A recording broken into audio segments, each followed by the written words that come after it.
Hello, everyone. Welcome back to another day of our free NCLEX review sessions.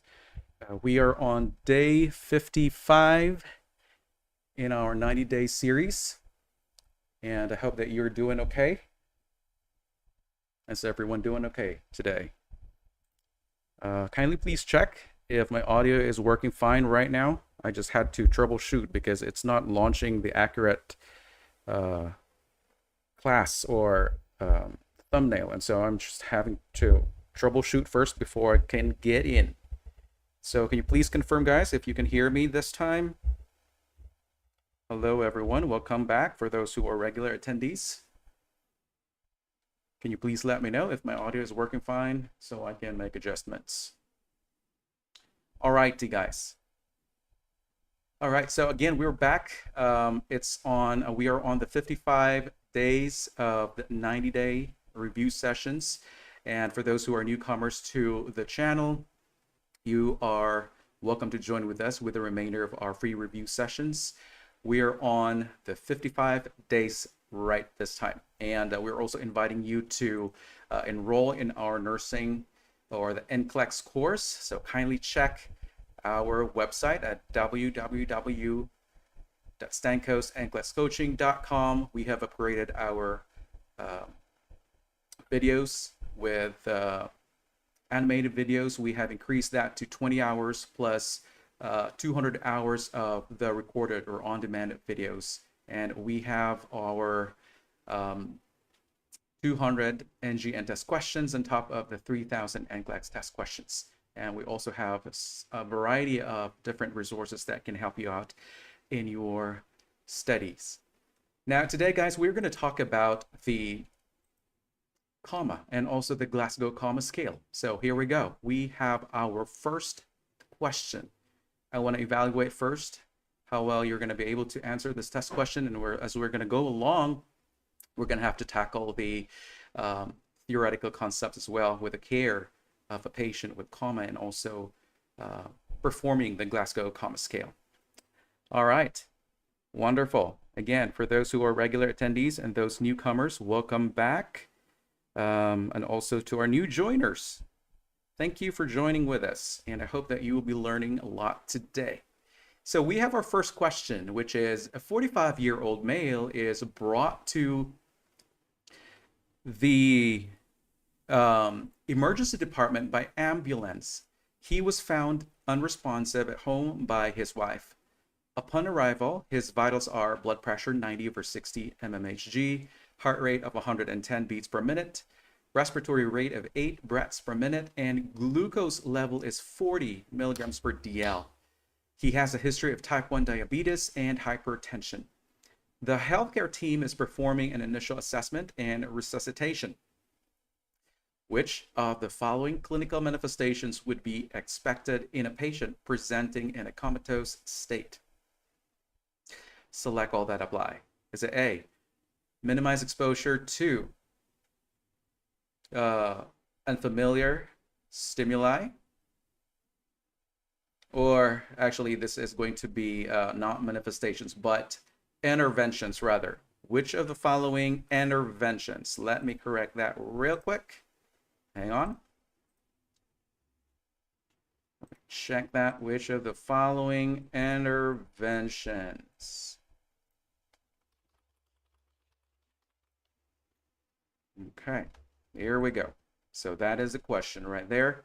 You're asked about the expected interventions that should be performed in a patient presenting in a comatose state. Select all that apply.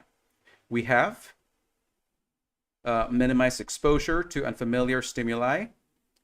B, do not challenge the patient's perceptions of baby angels. Hang on a second here. Am I in the right? Hang on a sec. What is going on with my slide? This is not the right slide that I'm supposed to present. Hang on a second here. Hang on. Nope, this is not the one. All right, let's transition to a different slide here. I think I must have copied the wrong one. Let's transition to the next one. Okay, so instead we're going to go with a theoretical concept right now. Let's cancel that. And so we're going to talk about the general characteristics of coma. So what is this basically? Well, a coma is a state wherein the person is going to be completely unresponsive and unaware of their surroundings. Now, when the patient does have a coma, they will not be able to react to any form of stimulus. It could be a stimulus of pain, it could be light or sound.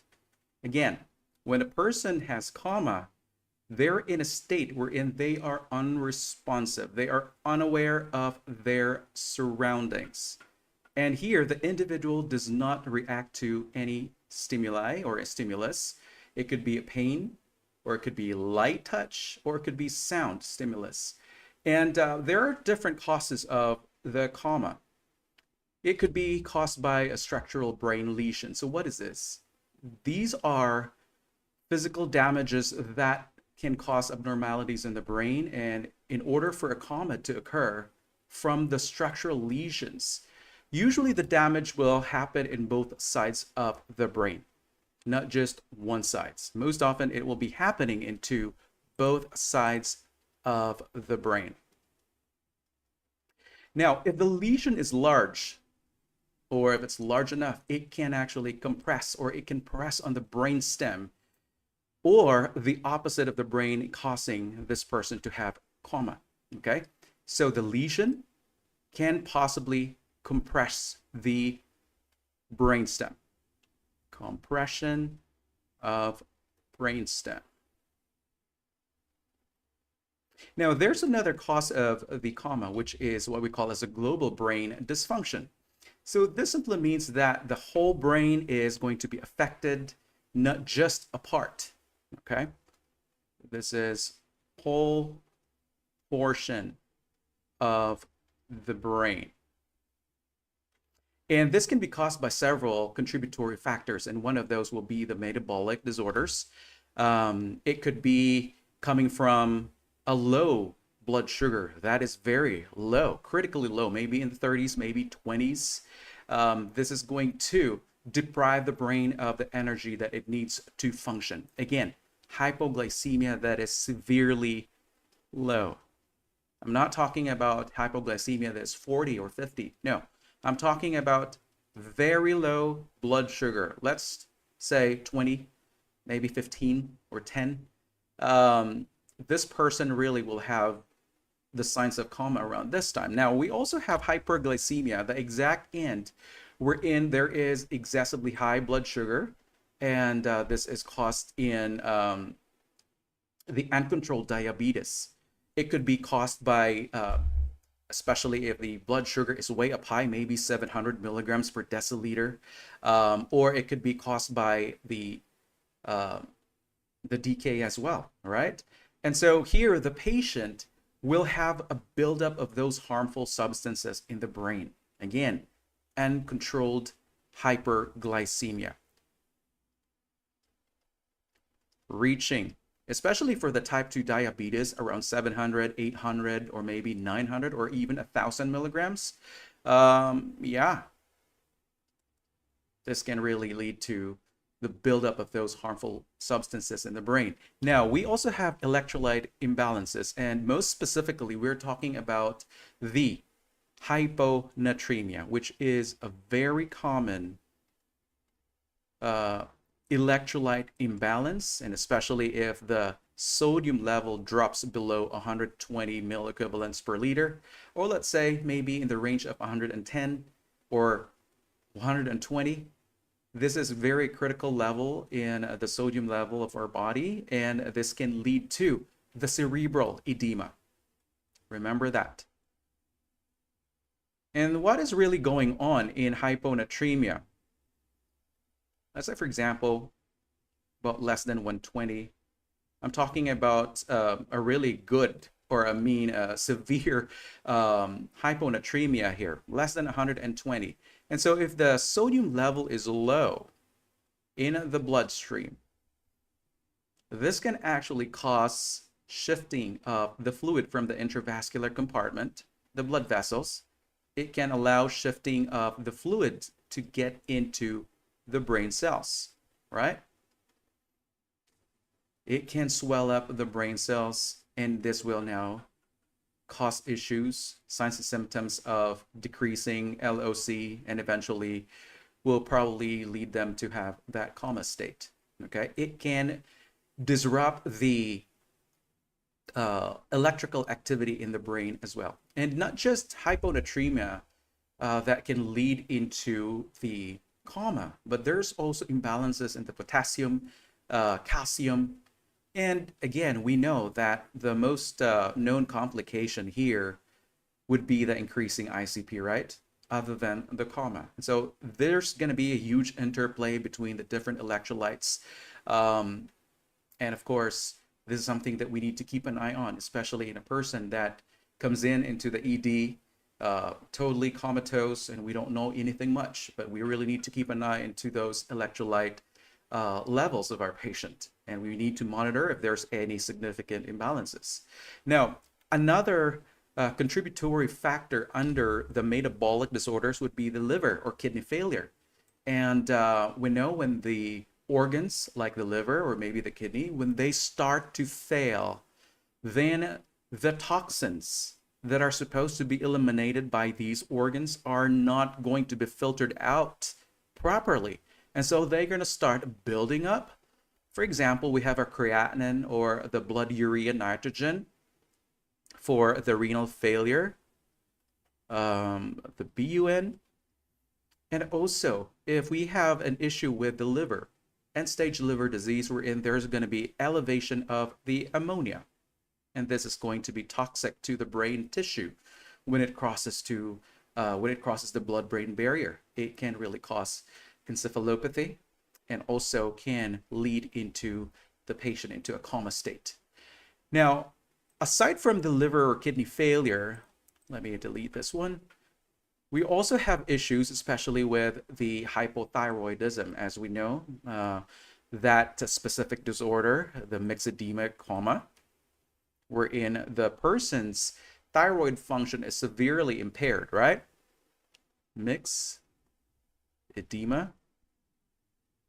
coma. And this is a life-threatening condition. This is going to be addressed immediately in order the patient will have cardiorespiratory arrest. Here, the patient's thyroid function is severely underactive or hypoactive, which can really cause severe impairment in the metabolic activities, and this can really impair the brain function as well. Now, aside from metabolic disorders, we also have the systemic disorders. And what are these? This can include those infections. For example, we have sepsis, right? Wherein the body will be responding to that massive, widespread infection in the bloodstream. And this can cause the brain to stop functioning properly as well. Okay? So don't forget about the sepsis. It can also lead to coma. Or in a situation wherein the person will end up with a shock in any form. It could be septic type of shock or hypovolemic shock, wherein there is insufficient blood flow to the brain. Yeah, of course. When there is massive vasodilation because of the release of the chemical mediators causing dilation of all the blood vessels and also increasing the permeability of the vessel wall, it can allow the blood vessels to become more permeable. It allows the fluid, the blood, to leak into the interstitial spaces. And of course, this can lead to a reduction, a grave reduction of the blood supply or oxygenation to the brain. This is going to cause hypoxia and also anoxia if it's not treated right away. Now, another a good branch, or maybe one of the contributory factors here, will be about psychiatric causes. And one of these are those including the conversion disorders, wherein the person is psychologically stressed or when they're going to express their conflict and they're going to convert into physical symptoms, wherein there's like a loss of consciousness around this time. Okay, conversion disorder, and also malingering, wherein the person will pretend to be in a coma for so many reasons, and also to avoid those responsibilities or consequences. Okay, so those are psychiatric causes, and it's very important for us guys to recall into differentiating between a true coma and also these psychiatric conditions, which can be very challenging, and it really would require to have a much thorough medical evaluation. So yeah, it is very challenging, especially if we don't have enough data. So we really need to keep investigating, making sure that we have the right amount of information, make sure that we have done or facilitated those diagnostic tests before we can really successfully intervene. Now, let's talk about our first question. So that was a huge error on the first page. Don't know what happened to that, but let's deal with this question number 2. A 60-year-old female presents to the ED with altered mental status.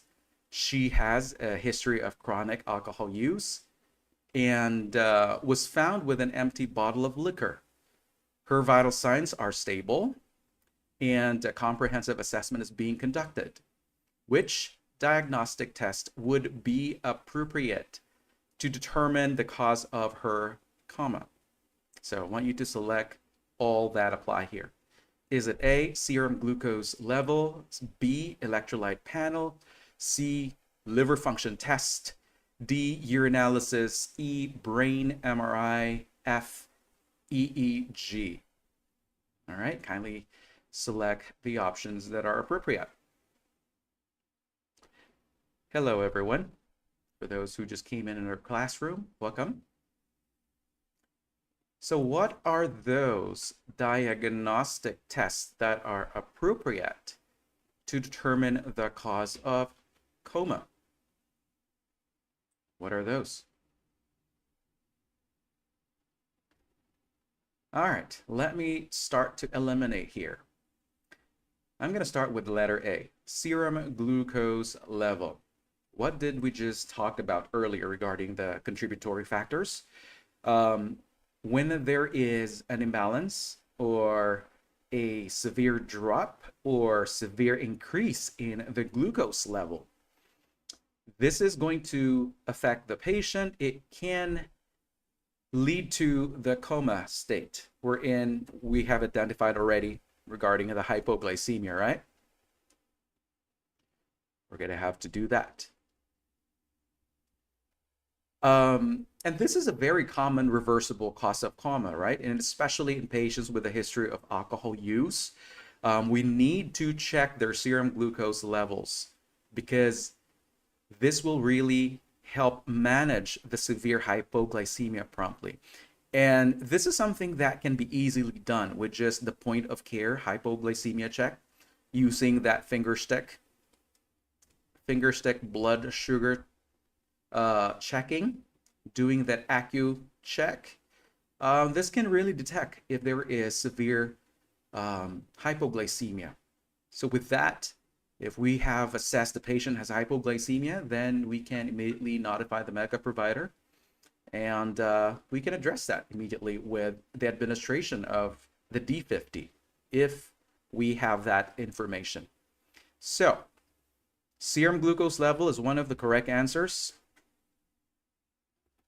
Now, what about letter B, electrolyte panel? As I've said earlier, those important electrolytes like sodium, potassium, calcium, if there are such imbalances happening to our patient, especially with hyponatremia or the exact opposite end, hypernatremia, it can also lead to the metabolic encephalopathy.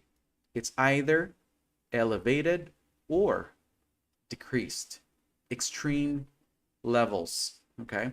It can lead to metabolic encephalopathy. Both extreme, guys, can lead to coma. Please take note of that, not just hyponatremia.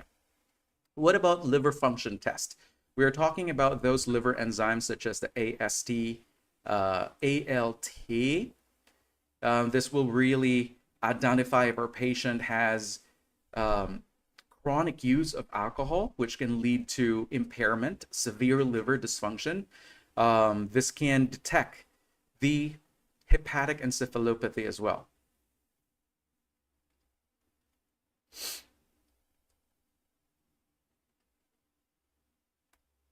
And the patient here with this problem can manifest that altered mental status and also coma.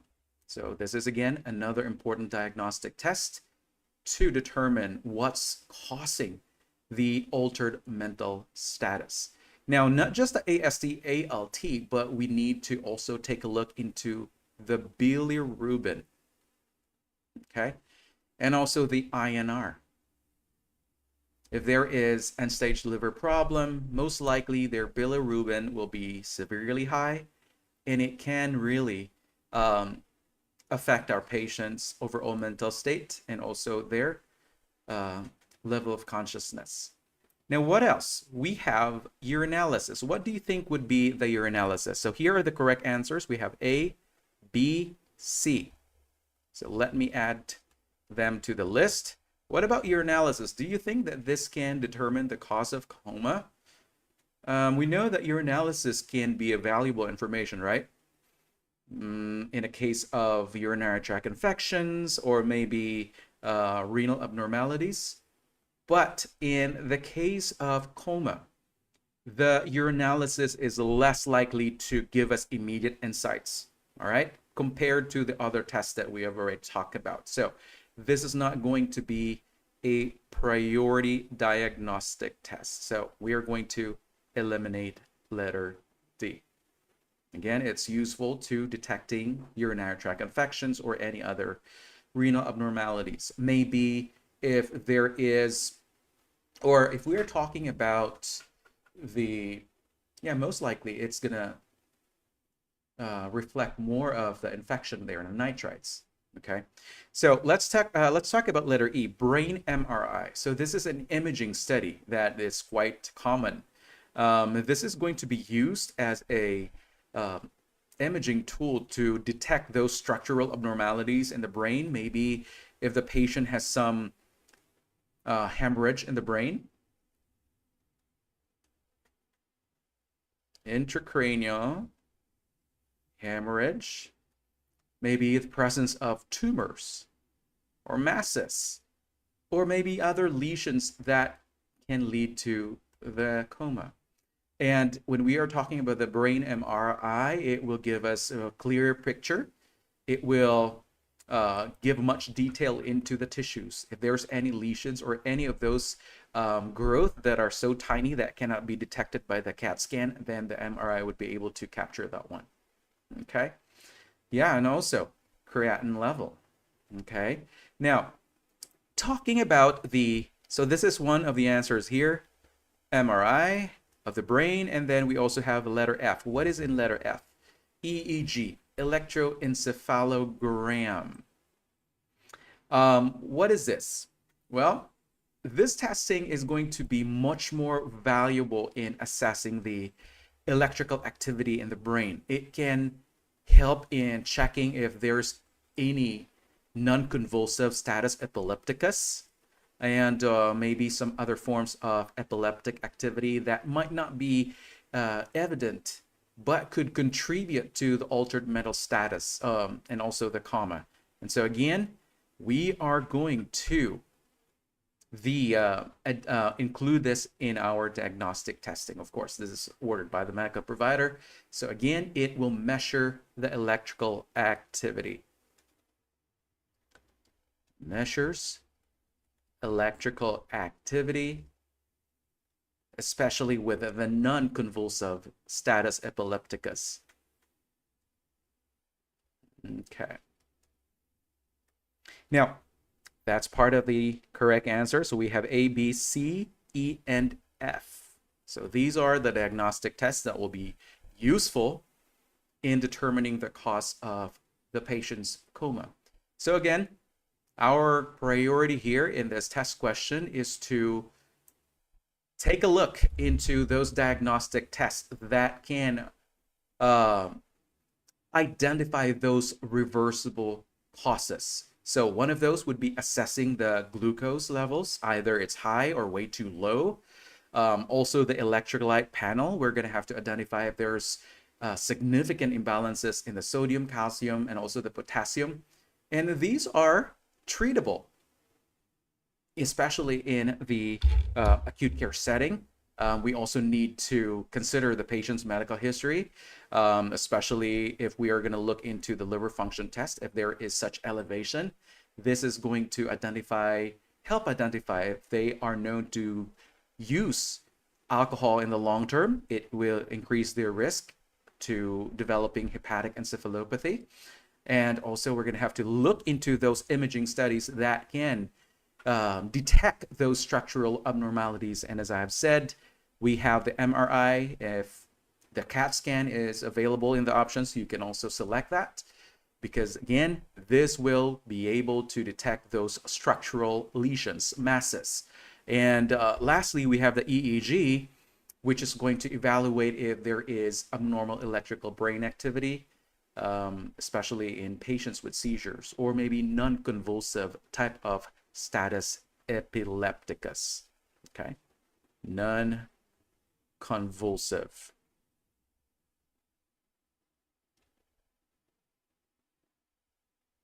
Alrighty.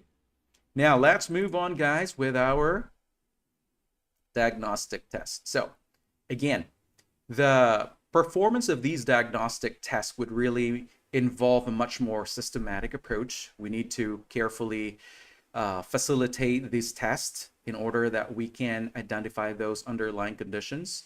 And it could really range from many structural brain issues. And we really need to make sure this is all carried out in a timely fashion. And one of the diagnostic tests, or let's say assessments that can also establish the diagnosis, will be the following. The clinical exam. This is very important. We're not just gonna rely on those testing, lab studies, blood studies, or imaging, but the clinical exam is really one of the cornerstones in the establishing the diagnosis of coma. So what is going to happen here during the clinical exam? Well, this is going to be performed using the rapid motor exam. So what is this? The medical provider here will check for the asymmetry of movements. It could be the RN or it could be the medical provider. And so here, when the patient is being checked, especially if they have the coma already, there will be asymmetric motor abnormalities. So please take note of that. Asymmetric, double M.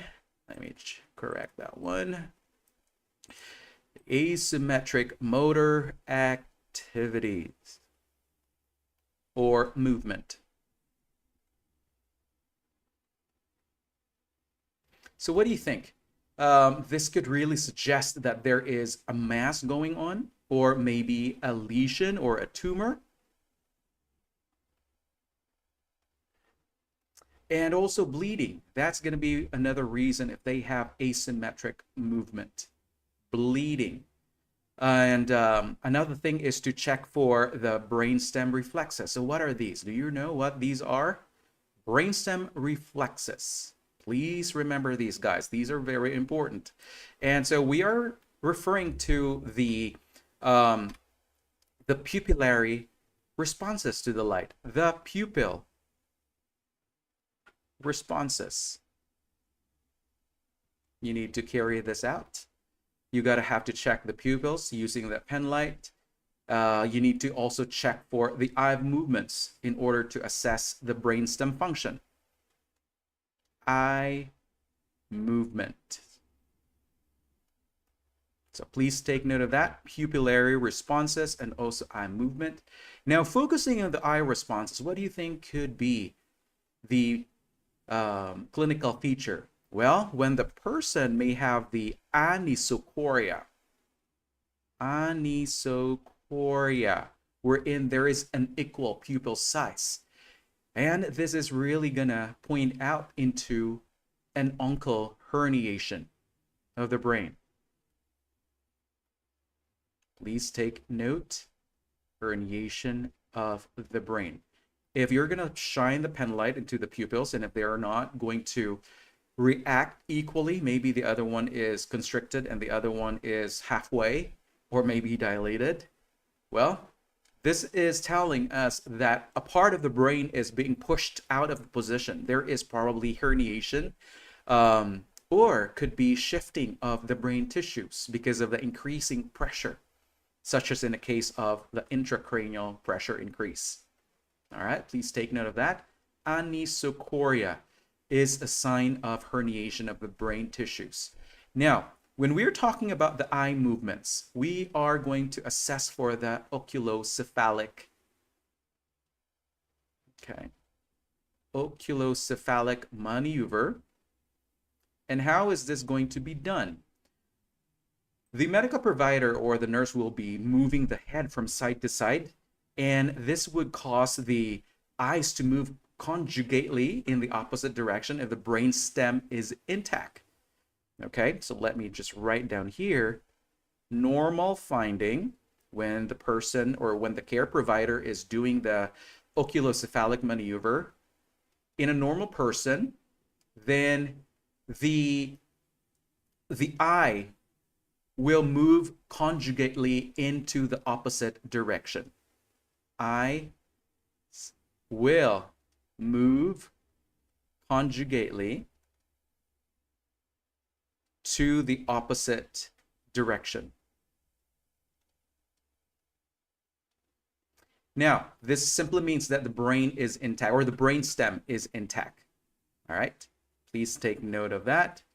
Brain stem is intact if the eyes will move conjugately, opposite in the direction. All right, now, if it is not going into the opposite direction, then there is a possibility that there is now injury to the brainstem.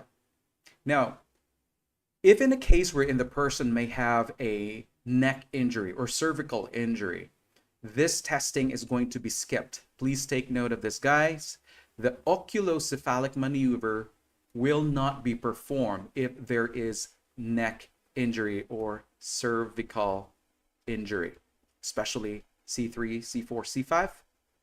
No, this testing is contraindicated since we are going to have to move the neck from side to side, and that's not going to help the patient.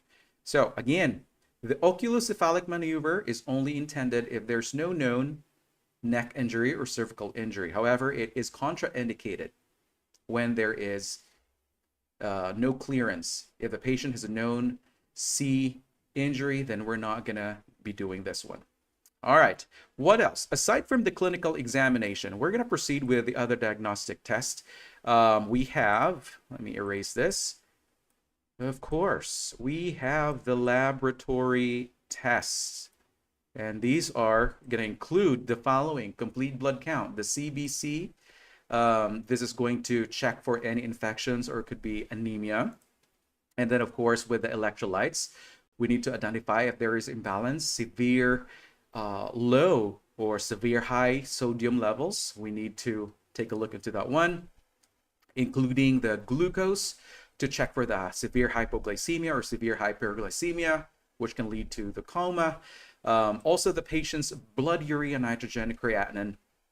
This can help us out in determining if there is impairment in their kidney function, especially if the patient has been having the chronic renal failure and they probably had missed the dialysis sessions. Yeah, this is quite common, guys. Dialysis, missed hemodialysis, HD, especially if they had missed probably for 4 or 3 sessions already. This can cause their blood urea nitrogen to spike. Again, this can lead to coma. Now, talking about the plasma osmolality, this is going to give us a better idea on how concentrated or how diluted the blood is. And do you recall the normal osmolality in the blood? Can anyone tell me what that normal range is? The plasma osmolality. What is that? Plasma osmolality. Do you remember? Remember about the 275 to 295. In some books, it will state 300 milliosmoles per kilogram. Remember about that? So if the person's osmolality in their blood is lesser than the 275, this simply means that their blood is so diluted, they have more of the plasma compared to the blood cells, or let's say the electrolytes. And again, this can give us an idea. Maybe the person is having way too much fluid circulating. Maybe in such a case that they have the syndrome of inappropriate antidiuretic hormone, wherein there's way too much antidiuretic hormone. The body will tend to reabsorb too much of the fluids from the kidneys. It will reabsorb the fluids, and it will now cause too much retention of the fluids, causing hemodilution. And of course, this will lead to the cerebral edema as well. Now, for the osmolality, if it is going to be greater than 300 or 295, this is going to tell us that the blood is way too concentrated. The body is lacking the solvent or the fluids. Maybe the patient is so dehydrated, such as in a case wherein the patient has diabetes insipidus, wherein the body is losing way too much water, right? Too much excretion. Diabetes insipidus. All right. And so the body here has more electrolytes. The blood is so concentrated. Again, greater than 300 milliosmoles per kilogram. Now, another thing that we need to recall in the diagnosis is the, let me just take this off right here for a room. Another testing is the arterial blood gases, as we know that this can help us out in determining the oxygen levels, and also the pH, the base, also the carbonic acid. This will help us determine if the patient probably has metabolic acidosis, or in a case of the, what do you call this? The DKA. Yeah, this will give us a better idea if a patient really proceeded from the hyperglycemic state and leading into the DKA. All right. Now let's talk about the EKG. What is in there? Well, it can also help in recording the electrical activity, and this is going to also show us if there are some abnormalities in the electrolyte levels. Let's say, for example, maybe imbalances in the calcium level or the potassium levels due to the diabetic ketoacidosis. This can lead into cardiac dysrhythmia. So this can be helpful as well, though it's not really going to detect directly or point out directly into the diagnosis of coma, but it can also help out. It's not really a definitive diagnostic test, but a supportive testing. Now, we also need to identify the EEG, which we had mentioned earlier. This is going to evaluate, assess the electrical activity of the brain. Also, if in a case of the non-convulsive type of status epilepticus, this can also show any abnormalities. What else? Imaging studies, toxicology. This is very important. We're going to have to obtain urine and also blood samples in order to identify those drugs or substances that can be possibly have been taken by the patient. So it is going to be collected through blood or urine samples. And again, this is going to identify those substances, medications that they are taking, or maybe they are overdosing, or maybe they are having any other illicit drugs that they might be taking, and this can contribute to their coma. Now we have the imaging studies. We have already mentioned those, the MRI, the CAT scan. What else? Yeah, CT, the MRI. This will give us a better idea on any structural deformities of the brain. Could be the bleed, could be the tumor, or could be a stroke, right? And then we also have the lumbar puncture, okay? The spinal tap. And this is going to significantly assist in the diagnosis if in case the patient has some form of infection, in a case of meningitis, all right? Meningitis, or in a case wherein the person may have a subarachnoid hemorrhage. If this is suspected by the medical provider, then the medical provider will order this to identify the cerebrospinal fluid. Now let's move over, guys, to the treatment right away. So what do you think would be the treatment? Since this is going to be a condition that will be caused by so many factors, factors that can be reversible. So what are we going to do that with the coma? Well, this can be corrected by identifying the condition first. We really need to make sure we have the diagnostic test. So what are those conditions that can be reversible? We are going to treat them. Well, if the patient may have some trouble in their respiratory function, maybe we need to do the airway first. We're going to ensure that our patient has adequate airway. And we're also going to have to provide them oxygen supplementation. Or in such a case, maybe the patient may had OD'd, overdose on opioids. Could be the morphine that they're using, or the fentanyl, or the dilaudid that they've been taking for so long. And if they have OD'd on those, then we can treat that, reverse that with the use of the naloxone, okay? Now, this is a very common occurrence, even in the US, with the rampant use of the opioids in the streets, even with the fentanyl. Please take note of the fentanyl that is being used among people in the streets. They have this kind of medication that is easily, what do you call this, smuggled.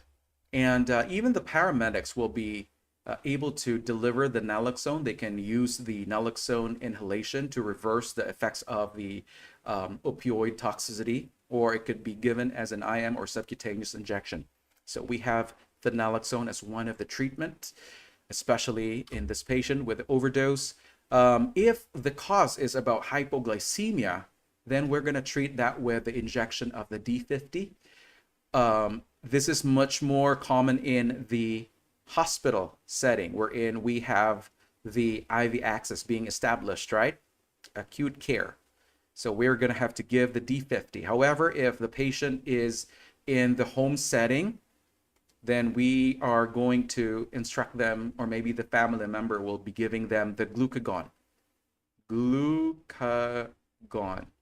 And this is going to be given IM or subcutaneously. All right. Again, D50 for hypoglycemia in the acute care setting, but in the home setting wherein they have the glucagon available, if they are known diabetics, they usually will have the glucagon available just in case they will go into a hypoglycemic state. Now, another treatment that might be useful, especially in a patient with coma, maybe complicated with the alcohol use, will be the administration of thiamine, which is the vitamin B1. And the thiamine is going to be delivered IV, right? Before we're going to have to give the glucose in order to prevent Wernicke's encephalopathy. Prevents, actually, it's pronounced as Wernicke's encephalopathy. This is the malnutrition, especially with the vitamin B1. So thiamine would be one of the treatments. It's not really gonna stimulate the patient to wake up, but again, this is to restore the vitamin B1 deficiency. All right. Now another treatment for this patient with a coma will be to manage the herniation. This is very important. So how are we going to deal with this kind of treatment? Manage herniation. What do you think? Well, if the medical provider, or if you are suspecting that there is elevation of the intracranial pressure, what do you think are those signs? There's going to be what? High systolic blood pressure, right? Also, there is widening of the pulse pressure. Bradycardia is another one. This is basically going to cause the movement or shifting of the brain tissues, maybe from one hemisphere to the other, or it will push the other brain tissues, will cause herniation. And what we need to do here is to make sure that we are positioning the patient, making sure that our patient's head of the bed is elevated. Elevation. And this will also require us to monitor the intracranial pressure, which we'll be talking in a separate session. I think that will be tomorrow or the following day. But again, this is part in the treatment of coma. We're going to have to manage or prevent the herniation of the brain tissues. All righty, that's about the treatment. Again, we're going to have to deal the different causative factors or contributory factors individually. There's way too many. So again, we're going to have to assess and lower the ICP if it's known. And this time, guys, we're going to talk about the Glasgow Coma Scale. This is something that you can do on the spot, even if you haven't really touched the patient yet. You can actually initiate the Glasgow Coma Scale assessment. All right, this is something that you can do even when you are just approaching the patient. You can now tell if the patient is obtunded or somnolent, or maybe they're comatose. If you're approaching their cubby or their room, and if you are kind of like if you had created these noises, let's say the noise on your footsteps or maybe closing the door, and if they're really not responding to you, if they're not opening their eyes spontaneously, then you can detect that something is wrong really with this patient. Okay, now let's talk about the GCS. The scoring system basically is based on the 3 assessment findings, and we're going to go through that. And of course, we have the lowest score, which is basically around 3.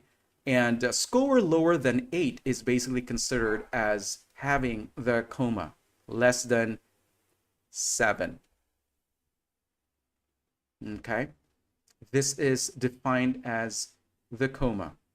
Less than 7 or 8. All right, let's just put it as 8 right there. Now, let's talk about the method of assessment here. Of course, the highest score, which is 15, perfect score. So here, when we are going to do the scoring system, remember that this is based on a scale of 3 to 15 points. And again, the lowest score will be 3, which is considered as deep coma. Again, 3 is deep coma. And of course, our highest score is 15. Perfect score. Fully awake. Okay, fully awake for a score of 15. Now, let's take a look here into the different categories. We'll talk about the eye opening. Guys, the total score for the eye opening supposedly will be 4 when your patient is alert. When they are fully awake, you give them a full score of 4, right? So what are those other scores? Well, if the patient has spontaneous, again, that's 4. If the patient will open their eyes in response to you approaching them, your footsteps, that is opening of their eyes according to the sound. That will be given a score of 3. Now, if you're going to elicit pain, if you need to stimulate them by using the painful stimulation, pressing the nail bed, if you're going to wake up or rouse the patient using the nail bed pressure, that's already considered as 2. Waking up, opening their eyes only with painful stimulus, that's 1. Okay. If the patient is not responding, even with painful stimuli, that is going to be scored as a 1, never a 0. That will be painful stimuli. Even with painful stimuli, they're not waking up, they're not opening their eyes, that's basically a 1. So guys, one of the testing for the painful stimuli, or one of those techniques, will be to use the nail bed pressure. Use that first. If the patient is not responding to the nail bed pressure, what you can do is also to press their sternocleidomastoid muscle. Okay, elicit that eye opening as well. Now, if in case the patient is basically with eye surgery, okay, this is an exception. With the newer Glasgow Coma Scale, eye surgery, wherein their eyes are covered with a dressing. If both eyes are covered, presence of dressing, well, of course, you're not going to give them a score. It will be documented as NT, non-testable. Okay? If they have the surgical dressing on top of their eyes covering, of course, you're not going to be able to see them opening. And so this is going to be tested, or this will be indicated as NT, non-testable. And this is with the newer Glasgow Coma Scale assessment. Please take note of that. And most of the review books don't have those updates. And I'm quite surprised that the Glasgow Coma Scale, the original proponent, Teasdale, actually had that update way back in 2018, and I haven't seen any updates in our nursing books, which kind of surprises me. Now we have, again, look for the perfect score here. Our perfect score for the eye opening is 4. Now let's move forward to the verbal response. The perfect score here is 5. All right, so how are we going to do this? If the person will be responding correctly to the question that you're asking, if they can answer correctly the question, maybe ask them about what day it is today, or do you know where you're at right now? Or if they can tell you their correct birthday, the year, the date, if they can perfectly answer the question, then that is going to be scored as a 5. However, if they're going to be disorientation, if they're disoriented, let's say, for example, they might have confusion, they might be responding differently.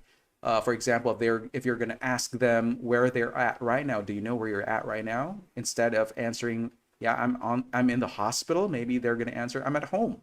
Even though if they're not home, that's already considered as a confused conversation. So that will be scored as 4.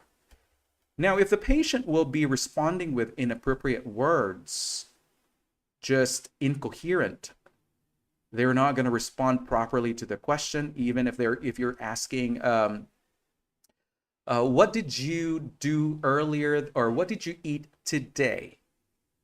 And if they're going to respond, no, I just slept most of the evening yesterday, that is incoherent words, inappropriate words.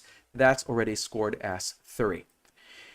But when the person will be responding just with incomprehensible sounds, mumbling, this is going to be scored as 2. All right. Or if they have no verbal response, if they are known to be verbal, if they were talking previously before the coma happened, if they're not going to be able to respond at all, no sounds, no gibberish speech, no sound at all, they can be given a score of 1. However, if the patient is intubated, this is going to be this will be documented as NT, non-testable. Again, this is the update in the Glasgow Coma Scale. All right, non-testable if they are intubated. No verbal response. And also if they are mute. Okay, now let's recall again, the perfect score is 5 for the verbal response. Now let's talk about the motor response. The perfect score here is 6. Well, when the person is going to obey command, they're going to give in a score of 6. So if you're going to instruct them, can you close your eyes tightly? And if they can do that, yeah, that's obeying command. Or maybe if you're going to ask them to squeeze your hand, if they can do that right away without hesitation, or maybe they have hesitation, they can still do that. If they're really following their commands or maybe sticking their tongue out upon command, they can do that, then that's going to be a score of 6. However, if the patient will not be able to perform what you instructed to them, maybe they're only going to localize when you elicit that reaction through a painful stimuli, maybe with the use of the painful sternocleidomastoid pressure. All right, so this is, they're trying to move from or maybe respond to that painful pressure, and this is going to be scored as a 5. However, if they're going to withdraw abnormally from the source of pain with pressure in their sternocleidomastoid muscle, this is 4, which is the normal flexion. However, if they're going to have that decortication, they have that abnormal flexion, that is 3. And decerebration is going to be scored as a 2. And if there is no response at all, that is going to be a 1. Okay, please take note about the numbers here. 4, 5, 6. And again, the sequence should be E, V, M. That stands for eye opening, verbal response, and motor response. Please don't forget about the sequence and how to perform the Glasgow Coma Scale. Again, the eye opening is something that you can do even when you're just approaching the patient. You don't have to talk to them right away. You can elicit this. If they're wide awake, you can assess them already. All right, so again, sequence is EVM, and the scoring will be about, the total score for the E is 4, 5 for the voice or verbal response, and 6 for the motor response. So please don't forget this. This is critical in our assessment. How do we remember all these? AJ, this is not going to be memorized overnight, okay? This will require repetition. For those who are not quite familiar, I would highly recommend that you repeat memorizing this. This is something that will not be retained in just one instance. This will require repetition. Have the chart posted in your wall, maybe in your bathroom or in your bedroom where you can easily see. That would be one of the techniques wherein you can immediately see this. Ah, okay, now I'm reminded. The following day, you're going to see the same chart. It will eventually stick to your brain, okay? So just looking in this just one lecture, it's not going to help you memorize this at all. All right, that is my technique in memorizing. Consistency and also memorizing it repeatedly can usually help in retaining these concepts. Let's have question number 2. Actually, this is number 2 because the first one failed. A 35-year-old male is admitted to the ICU with a diagnosis of meningitis. He is unresponsive and requires intubation for airway protection. His medical history is unremarkable except for recent travel to an area with high infection rates. Which treatments are essential for this patient in a comatose state due to meningitis? And you're going to select all that apply. Again, this is a patient that is 35-year-old, admitted to ICU with diagnosis of meningitis. He is unresponsive and requires intubation for airway protection. Now, which treatments are essential for this patient in a comatose state due to meningitis? So which are expected to be completed as one of the interventions? Or which interventions are expected to be performed in this patient? Is it empiric antibiotics? Would that be antiviral medication? Or will that be with the use of corticosteroids? Or let's say anti-epileptic drugs, E, insulin therapy, F, hyperosmolar therapy? What do you think, guys? Meningitis.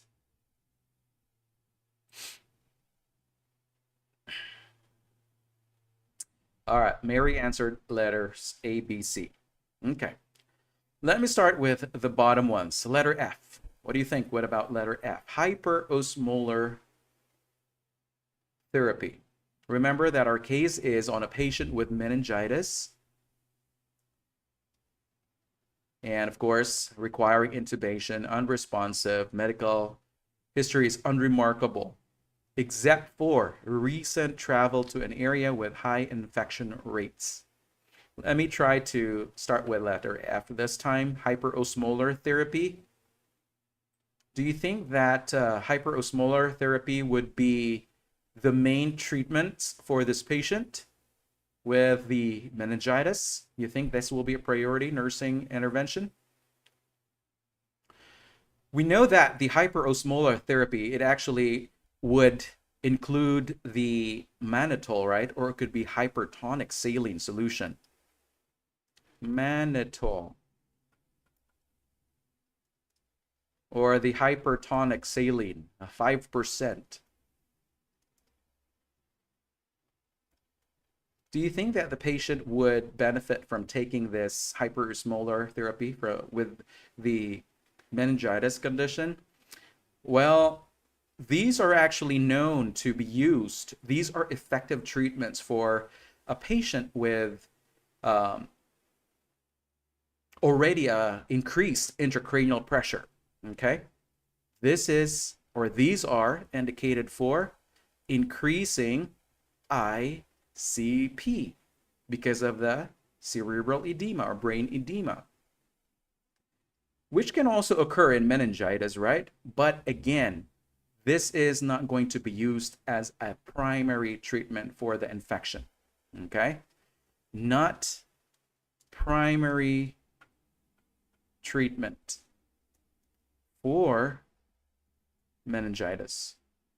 I know that there's going to be cerebral edema as well, but it's not the actual cause why the coma can happen. The infection is definitely what's causing the coma. And so hyperosmolar therapy is not considered as a primary treatment for the infection. Okay, so we're eliminating that one. What about letter E, insulin therapy? Will the insulin be helpful in treating the meningitis?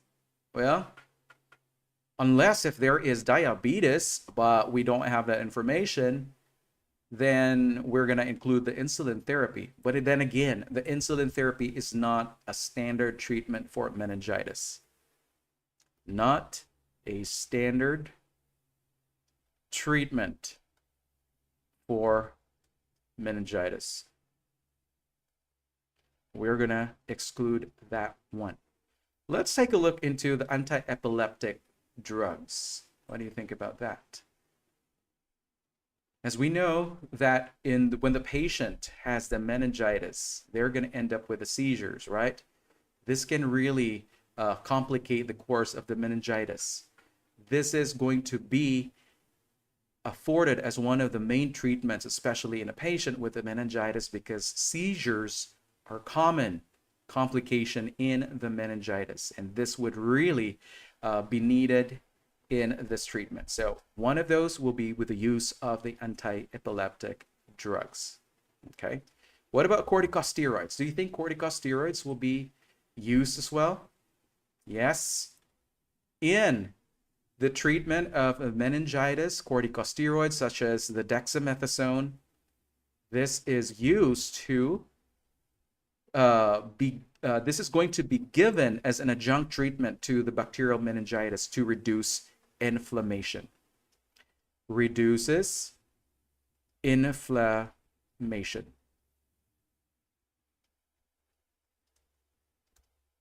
All right. So corticosteroids. What about antiviral medication? Since we don't know how specific this meningitis, it could be in a form of a viral or the bacterial type of meningitis. And so if we are going to have the antiviral medication, this is going to be necessary as well. If the viral infection or the viral type of meningitis is suspected, then this can be used as well. So that would be our antiviral therapy is actually one that can possibly be used in the treatment of a suspected viral type of meningitis. So either the antiviral medication, viral type, or if there is that bacterial type of meningitis, then we can also use the antibiotics, antibacterial medications. All right, so we have our possible answers here. We have letter A, B, C, and also letter D. These are the primary treatments expected for this patient with a meningitis, okay? Either viral or the bacterial type. Let's move forward to item number 4. A 50-year-old female with a history of breast cancer is brought to the ED in a comatose state. She has been undergoing chemo and has shown signs of neutropenia. Her husband reports she had Her husband reports she had a fever before becoming unresponsive. Which nursing interventions are critical for managing a patient with suspected infection-induced coma? Select all that apply. So our patient is a patient that has a history of breast CA and undergoing chemo, and now has signs of neutropenia. And her husband reports she had a fever before becoming unresponsive. And the question is asking about what interventions are critical for managing a patient with suspected infection-induced coma. So what do you think would that be? Is that A, administering broad-spectrum antibiotics, or will that be initiating isolation precautions, or C, performing frequent neurological assessments, D, administering intravenous fluids, E, starting anticonvulsant therapy, and F, conducting a lumbar puncture?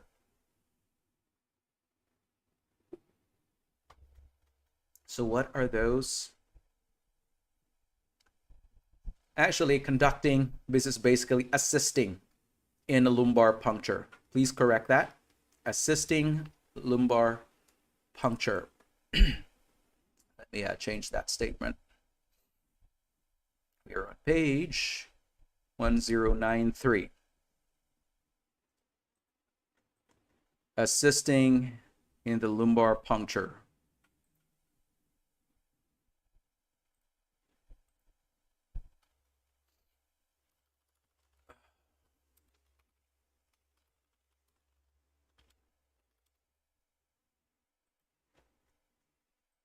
Okay.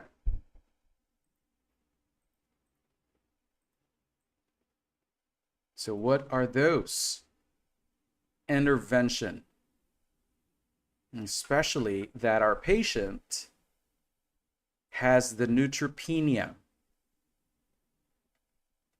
Okay.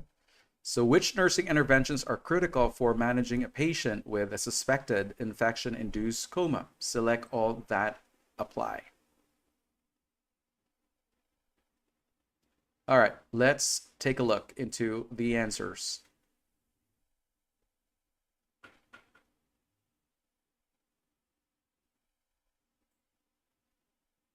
I'm seeing new names, or maybe they are regular attendees I just probably didn't notice.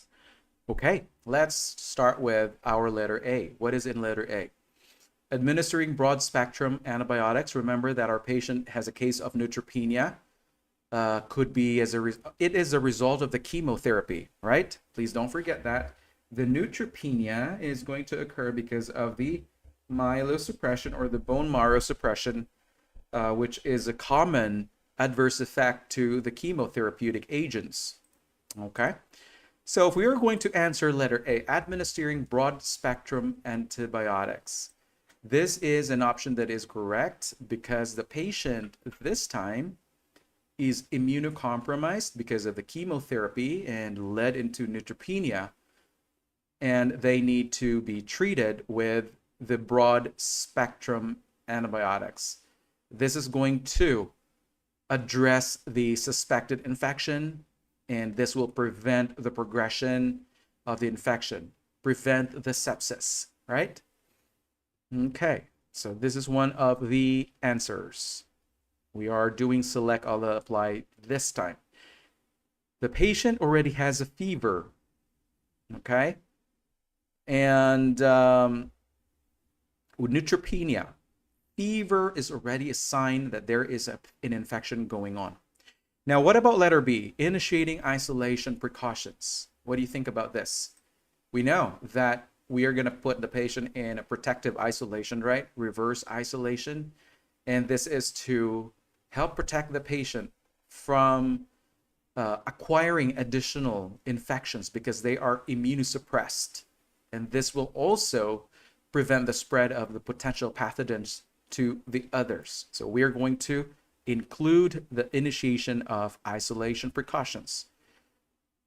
Protective, ISO, or the reverse isolation. Now let's talk about letter C, performing frequent neurological assessments. Yeah, if your patient has an issue with their neurofunction, especially that the patient has been unresponsive, yeah, we need to do frequent neurological assessments in order for us to capture those neurological deficits or let's say impairments, which can really rapidly progress in a comatose patients. And we will be able to also detect the worsening or let's say improvement in their function. So this is going to be one of the answers, C. What about letter D, administering intravenous fluids? What do you think about that? Administration of IV fluids? What do you think? In a case of a patient with fever, the patient has neutropenic fever. This is a patient that will have dehydration because of the fluid loss. It could be the insensible fluid loss, evaporation of the fluids through the mouth, and also because of the decreasing oral intake because of the patient's unresponsiveness, right? They will not be able to take in the oral fluids this time if they are unresponsive, right? And of course, we're going to do that because of the insensible fluid loss and plus the fever and they're being unresponsive, unable to take in fluids by mouth. Unresponsiveness. No ability to take in oral fluids. So please take note of that.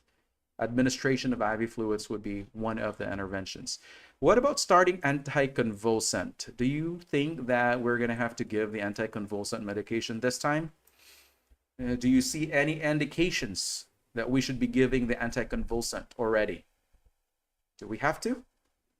We know that they're very important, right? Especially for those patients that have already manifested the signs of seizures. But again, this is not going to be beneficial for this patient. There's no evidence that we should be giving the anticonvulsant drugs. Again, this is only indicated when the patient develops seizures. Indicated when seizures occur. All right, but not about universal infection. What about letter F? Assisting in a lumbar puncture. We are talking about the management of this patient. Will that be part of it? Yes, of course. If there is a need for the medical provider to really identify if there is involvement of any other infections, could be other underlying causes that is not quite identified yet. And so if they're going to order the lumbar puncture, then it's important for us to also assist in this procedure. Okay, so this is going to be also correct. So we have our correct answers. We have letter A, we have B, C, D, and F, with the exception of letter E. Okay. So again, for the letter F, this is going to be required if there is a suspicion that the patient might have some form of infection going on in their cerebrospinal fluid. This needs to be analyzed. Okay. So the goal of this question basically is to have you identify those interventions or management that can address the suspected cause of coma, especially the infection. All right, so those are going to be your fluids, antibiotics, isolation, and also helping the medical provider in conducting the spinal tap. All right, let's have number 5 this time. An 80-year-old male with a history of hypertension and AFib presents to the ED after a sudden collapse at home. He is unresponsive with a GCS score of 6. Initial imaging shows a large intracerebral hemorrhage. Which treatment and management strategies are appropriate for this patient? This is a select all that apply. Is it A, administering anticoagulants, B, elevating the head of the bed, C, providing hyperosmolar therapy, D, preparing for possible surgical intervention, E, starting corticosteroid therapy, F, monitoring intracranial pressure? So this is a scenario of a patient that has a history of hypertension and AFib and presented to the ED after he collapsed at home. Now, when the patient came into the ED, he is unresponsive with a score of 6 in their Glasgow Coma Scale. And the imaging shows that there is already intracerebral hemorrhage. So what would be the treatment and management strategies that are appropriate for this patient? So you have answered C, D, E, F, A, B, C, D, A, C, D, E, F. Guys, our patient has a large intracerebral hemorrhage. Carefully use your judgment, guys. Our patient has cerebral hemorrhage.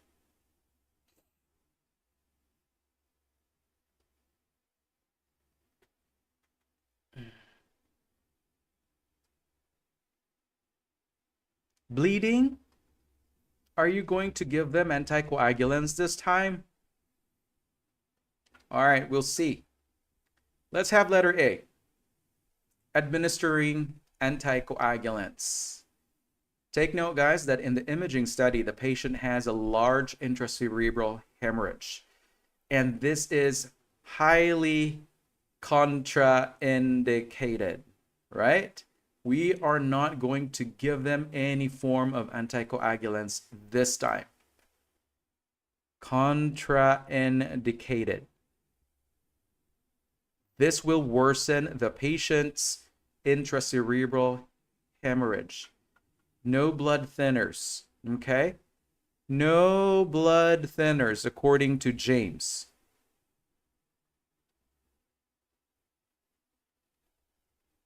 Okay? No blood thinners. This will include the following: no heparin, no Coumadin. If you want me to add all the stuff here, no NOACs, those novel oral anticoagulant medications, no NOACs. Not even aspirin. Okay? No aspirin this time because of the current intracerebral bleed. No blood thinners. Now let's take a look into letter B, elevating the head of the bed.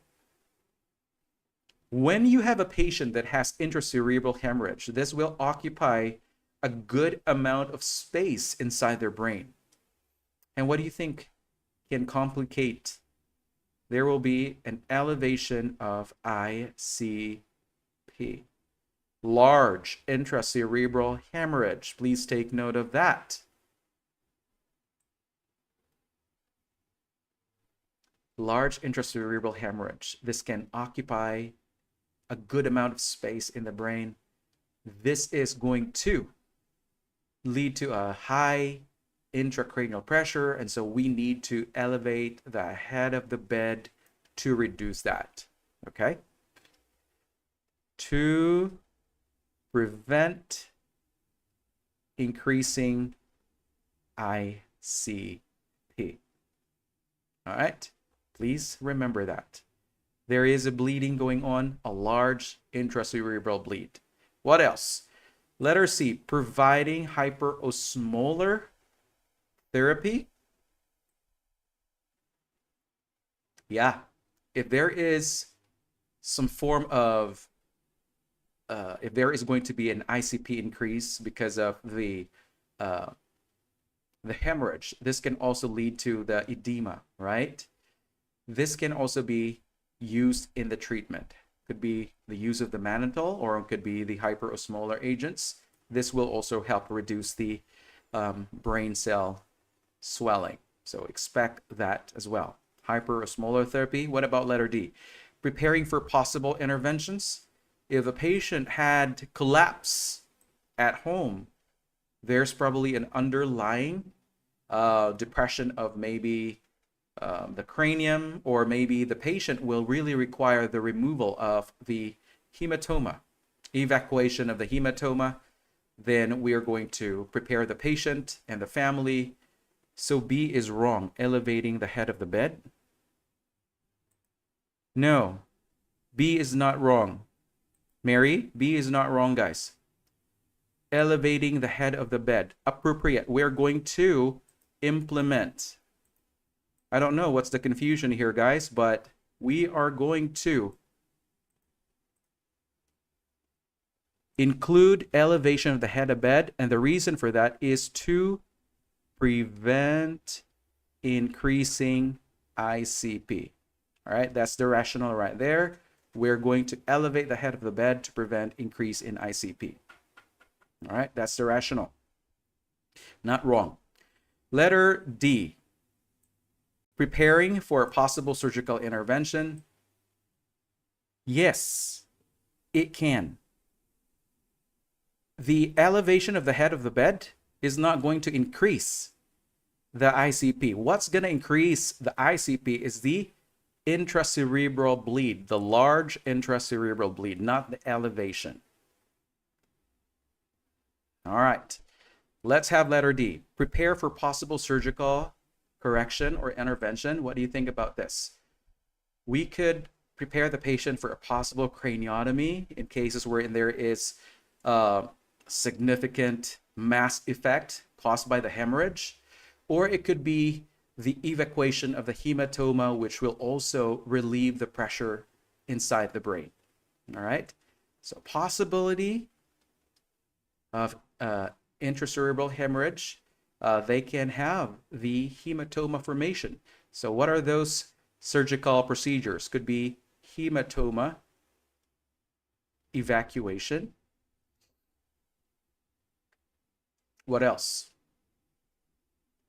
We're also going to possibly do this procedure or prepare them for the surgical procedure because we want to reduce the risk of the herniation in the brain cells or the brain tissues. Now, what else? Are we going to start corticosteroid therapy? Do you think this will be appropriate early? Do you think that steroid therapy would be the mainstay or the primary treatments? What do you think?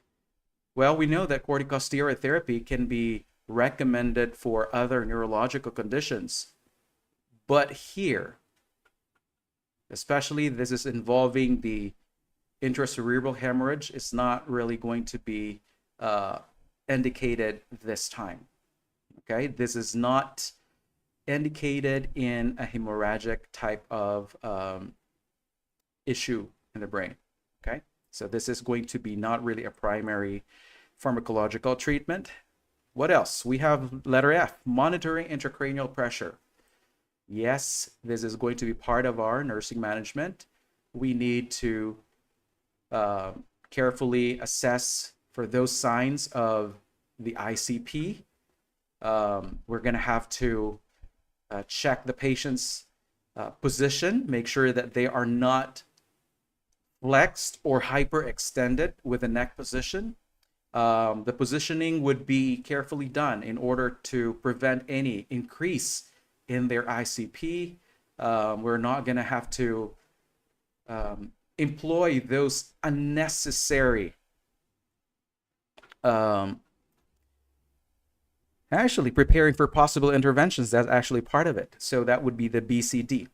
Now, again, the monitoring of the intracranial pressure will be very important in the treatment of this patient with intracerebral hemorrhage. Again, it's going to be emphasized on the assessment of the patient's vital signs, the bradycardia, the blood pressure. We also need to carefully position the patient, make sure that we are not extending the patient's neck or flexing the patient's neck. Make sure that it's placed in neutral position. Have the head of bed elevated, and also make sure that we are going to promote comfort, not having any drastic positional changes, because this can also aggravate the increase in the ICP. So careful handling in our patient, especially, and no unnecessary suctioning, especially if there's no indication, because this can also include, this can increase the ICP. So that's part of it. We have the following answers. We have letters B, we have C, letter D, and letter F. B, C, D, F. Now let's have number 6. A 52-year-old male patient is brought to the ED after being found unconscious at home. And I think, is this a patient? Okay, this is a new patient. All right, yes. The patient has a history of hypertension and type 2 diabetes. During the exam, the nurse notes that the patient's pupils are fixed and dilated. Considering the patient's medical history and current condition, the nurse must determine the most plausible clinical significance of this finding. So your patient is brought into the ED that was found unconscious at home, has a history of high blood pressure and type 2 diabetes. And this time when you assessed, the pupils are fixed and dilated. And the patient here, of course, if you're going to consider their medical history and their condition, what is the most plausible clinical significance of this finding? We are talking about the pupils being fixed and dilated.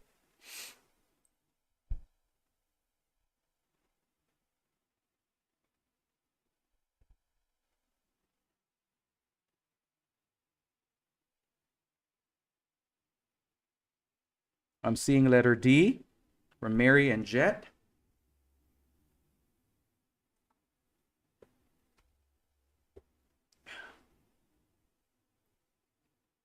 Okay, let's try to eliminate letter A first. A, suggests the onset of metabolic problems. When you have a patient that has fixed and dilated pupils, this is a manifestation that is not associated with metabolic problems, okay? Not associated with metabolic problems. I'm talking about the fixed pupils, dilated pupils.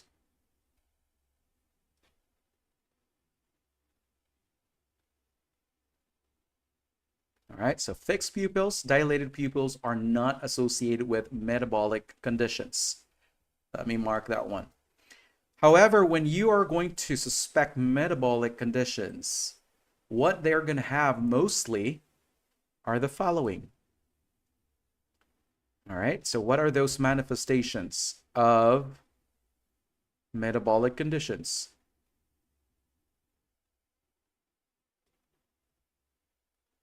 Please take note, guys. The patient will be confused. That's one. Remember about the electrolyte imbalances, hyponatremia, hypernatremia. Also, when the patient has liver failure or could be uremia due to the buildup of the blood urea nitrogen and also the creatinine. Yeah. Or it could be, yeah. So those are the things that we are talking about, metabolic conditions. They're going to be confused, agitated, and also a reduction in the LOC. Okay. So I'm just giving you an overview, what manifestations can be seen in a patient with metabolic problems. Okay. So the patient was found unconscious at home. This is not really necessary that you should be seeing them confused, agitated around this time when they are already unconscious. But again, I'm just giving you an overall idea what those manifestations that can be seen in a general patient or group of patients that may have metabolic conditions. So again, decreased level of consciousness. And also, there is, what else? LOC and disorientation. All right, so those are the key signs, overall signs in a patient with metabolic conditions. Of course, we're going to have to deal with the decreased LOC, but we are talking about fixed and dilated pupils, and they are not known to really cause this, okay? Note association between the metabolic conditions and the reactivity of the pupils. That's not identified. What about letter B? This indicates paralysis on the right side of the body. Do you think that would be a correct answer? Paralysis on the right side of the body? We know, guys, that the pupils, what controls the pupils or the reactivity of the pupils? What controls that? Do you remember? We know that this is controlled by the autonomic nervous system. Again, the pupillary reaction is controlled by the autonomic nervous system, not the motor pathways that is responsible for the limb movement. And so letter B is not going to be our answer this time. It's not controlled by the motor pathway, but again, it is controlled by the autonomic nervous system. What about letter C? This indicates paralysis of the cranial nerve. You think that the cranial nerve paralysis is causing this? Well, we know that cranial nerve number 10. What is that cranial nerve number 10?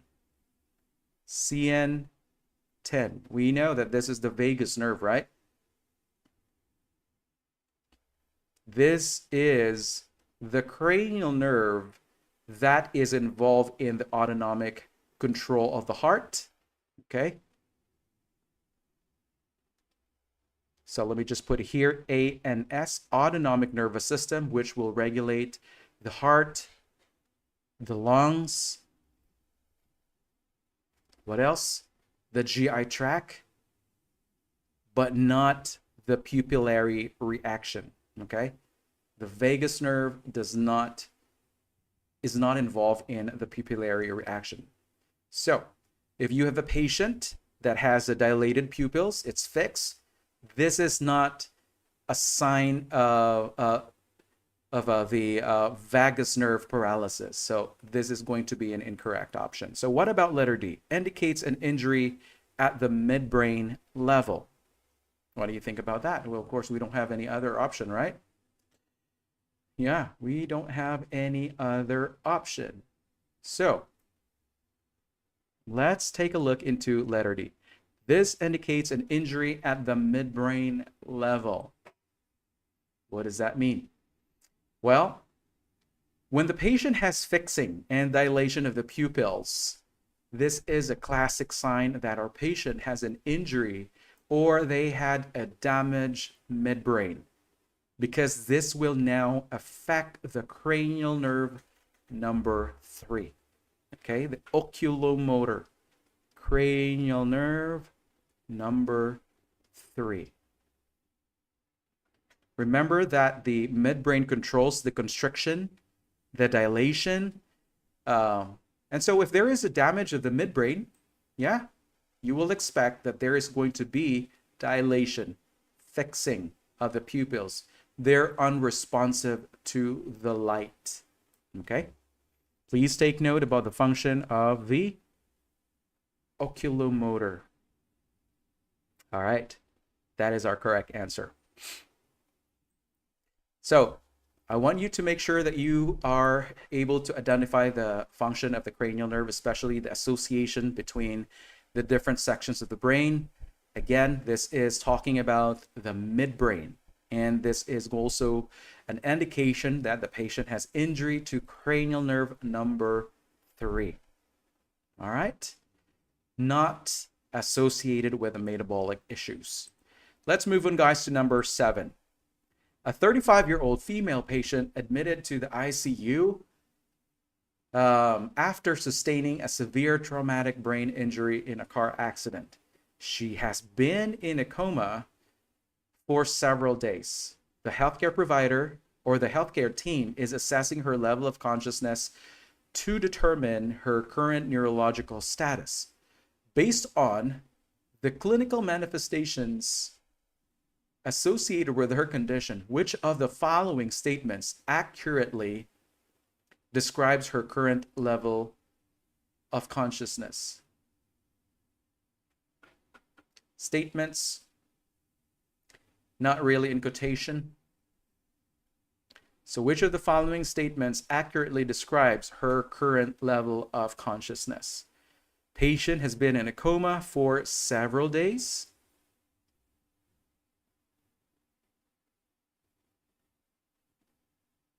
And this is a patient that had suffered a TBI, severe traumatic brain injury.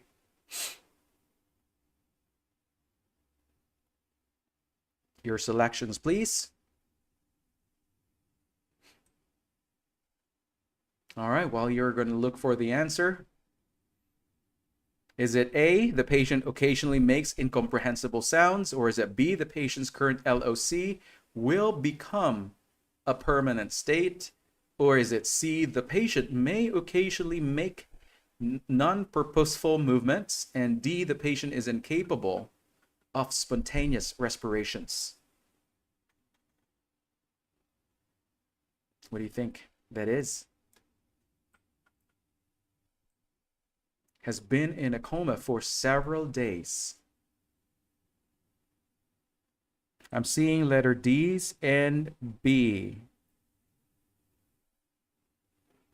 Do you think that this will become a permanent state when they are going to be comatose? So I really want you to weigh in into the condition of coma, a comatose state. Is this going to be a permanent, or is this going to be a reversible kind of condition? Let me try to eliminate things. I'll have letter A first. The patient occasionally makes incomprehensible sounds. What do you think about that? Incomprehensible sounds. Remember that in a coma,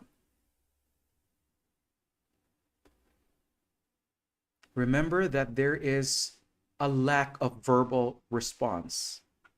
All right? Lack of verbal response.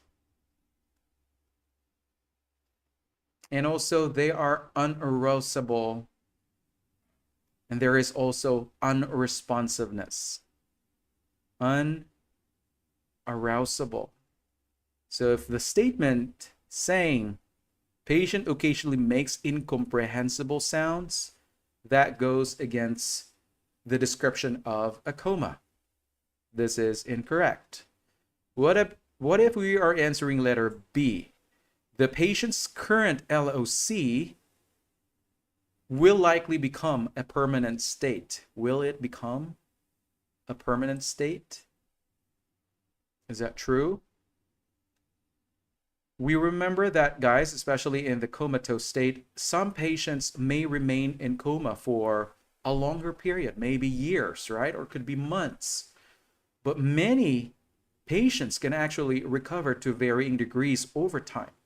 And so if we are predicting that a coma will become permanent, is not an accurate statement. It's not permanently, it's not going to be a permanent condition. So therefore, the statement itself is not 100% accurate, okay? It's not. Some may wake up, some may not. So this is totally an inaccurate statement. Let's have letter C. The patient may occasionally make non-purposeful movements. What do you think about that? The patient may occasionally make non-purposeful movements. So guys, in coma, this is a state wherein the patient is unarousable. Again, unarousable. They are going to be unresponsive. But when you have a patient like with a comatose state, they can exhibit non-purposeful movements in response to stimuli, such as painful stimuli. And these movements are actually not purposeful. They are not coordinated. So this is actually a good, or it is correct statement, guys. Occasionally make non-purposeful movements, not coordinated. Okay, please take note of this word, not coordinated. They will have that kind of reflexes, okay? Reflexes that is non-coordinated. And this is a common finding in a patient with a coma. What about letter D? The patient is incapable of spontaneous respirations. This is a false statement because some patients in coma can actually require ventilator support. Others may be able to maintain spontaneous respirations on their own, right? And so this is going to be dependent on the location of the brain injury. And take note, guys, that being in a coma does not necessarily mean that patient cannot breathe independently. So our option D is also wrong. Again, not all patients will require ventilator support. Some of these patients may maintain their own spontaneous respirations. All right. And again, this is going to be dependent on the brain injury, the location and the severity of the injury. Dependent on severity and location of injury. So we are talking about mechanical ventilation. So again, some patients may require ventilation, others may not, because it will depend on the severity and the extent, what part of the brain they have been injured. So again, our case here, our answer here is letter C. Okay. Again, take note that patients with the coma, they will elicit the non-purposeful movements. This is going to occasionally be evident, especially when you are assessing them. They will respond to the stimuli, but again, it's not coordinated. Alrighty, take note of that. Number 8, a 45-year-old male patient who is in a coma due to severe TBI requires frequent suctioning to maintain clear airway. The healthcare team decides to use a nasopharyngeal airway to facilitate the suctioning process. After the nurse inserts the nasopharyngeal airway, the patient begins to gag and cough. What should be the nurse's priority intervention in response to this reaction? Is it A, remove the airway and insert a shorter one? B, reposition the airway? C, leave the airway in place until the patient gets used to it? D, remove the airway and attempt suctioning without it? Again, our case here is for a patient that is 45-year-old male who is in coma due to a severe TBI and now requires nasopharyngeal suctioning to maintain a clear airway. So your team decided to have a nasopharyngeal airway in order to facilitate the suctioning. So once you started putting in the nasopharyngeal airway, the patient started to gag and cough. So what would be your next action this time? Are you going to remove the airway and place a shorter one? Or are you going to reposition the airway? Or are you going to leave the airway in place until the patients get used to it? Or D, remove the airway and attempt suctioning without it? Again, guys, the role or the goal of this test question is to ensure appropriate intervention in order to minimize the complications. Again, the goal of this test question for you is to assess your understanding how to properly intervene this patient to prevent those possible complications. Okay? Possible complications or injuries.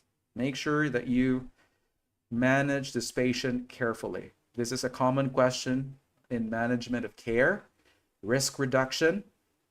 So what would be that? Alrighty, let's have letter D. Remove the airway and attempt suctioning without it. Do you think that this is a safe action for the nurse to do? Removing the airway or remove the airway and attempt suctioning without it. Will you do that?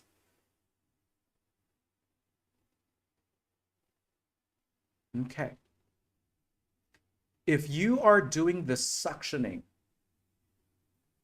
okay, without the nasopharyngeal airway, this can harm the patient. It can lead to the trauma and also the irritation of their natural airway structures. Okay, if you are removing, no more airway this time, and you proceeded suctioning the patient, this can lead to trauma, can cause trauma, and also the irritation of the airway.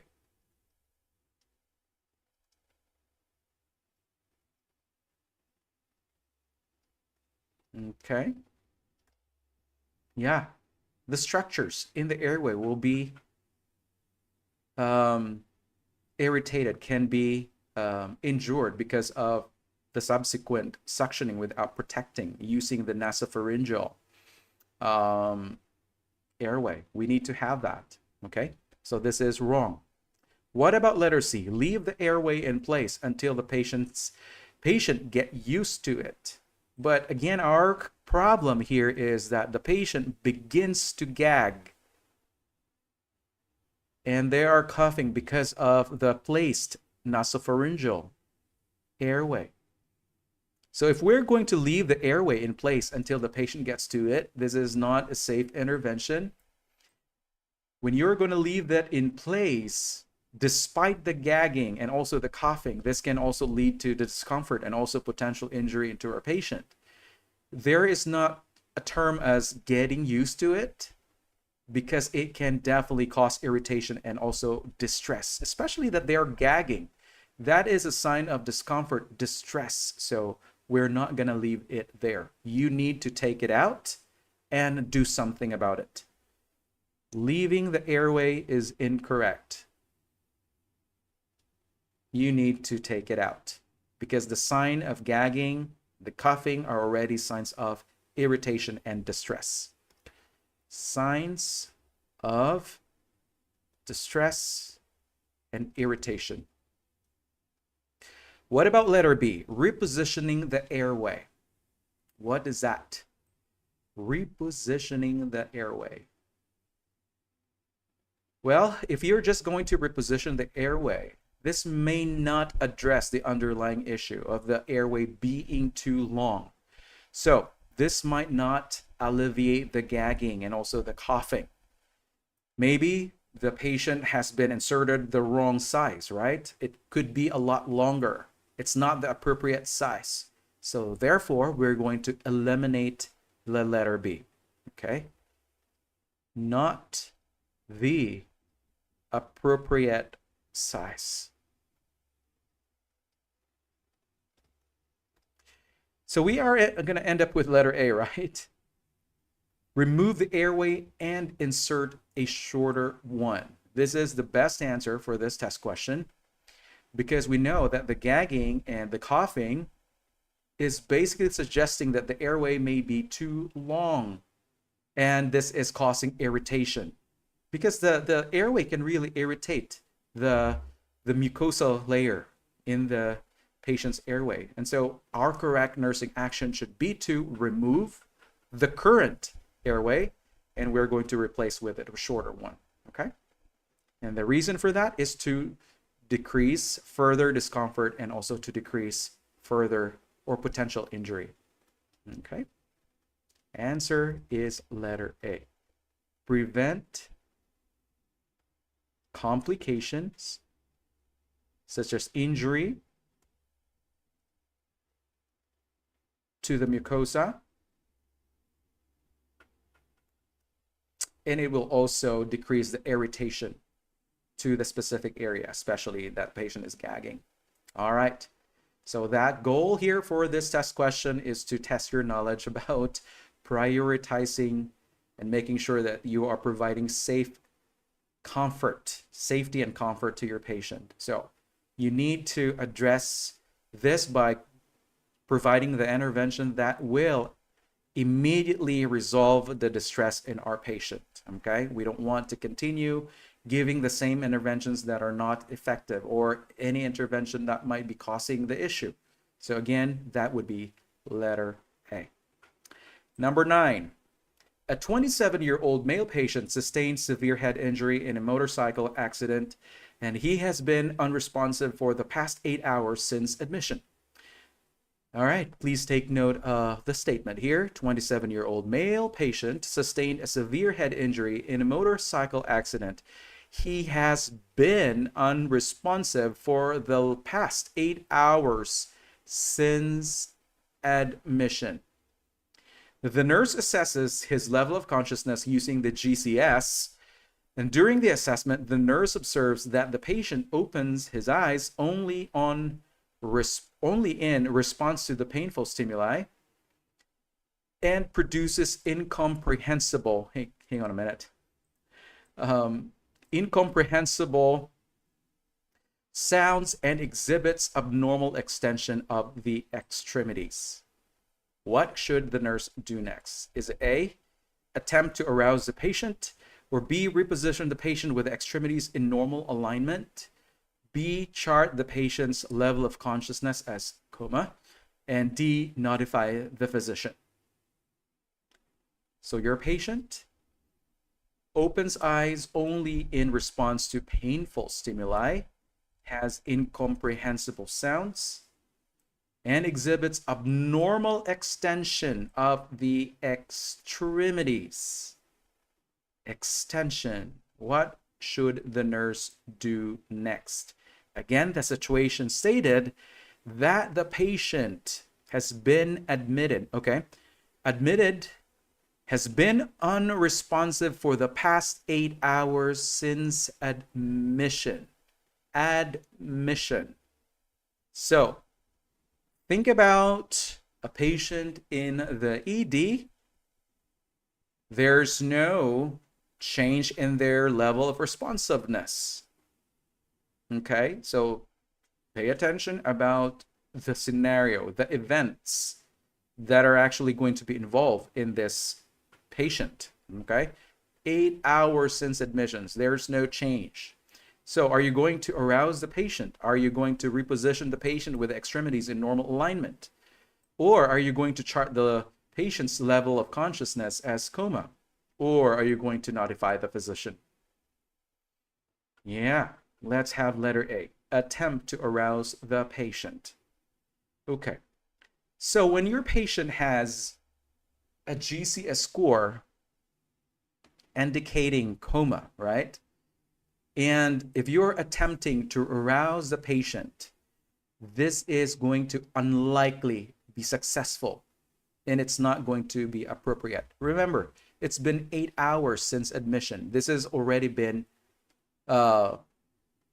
seen by the medical provider, right?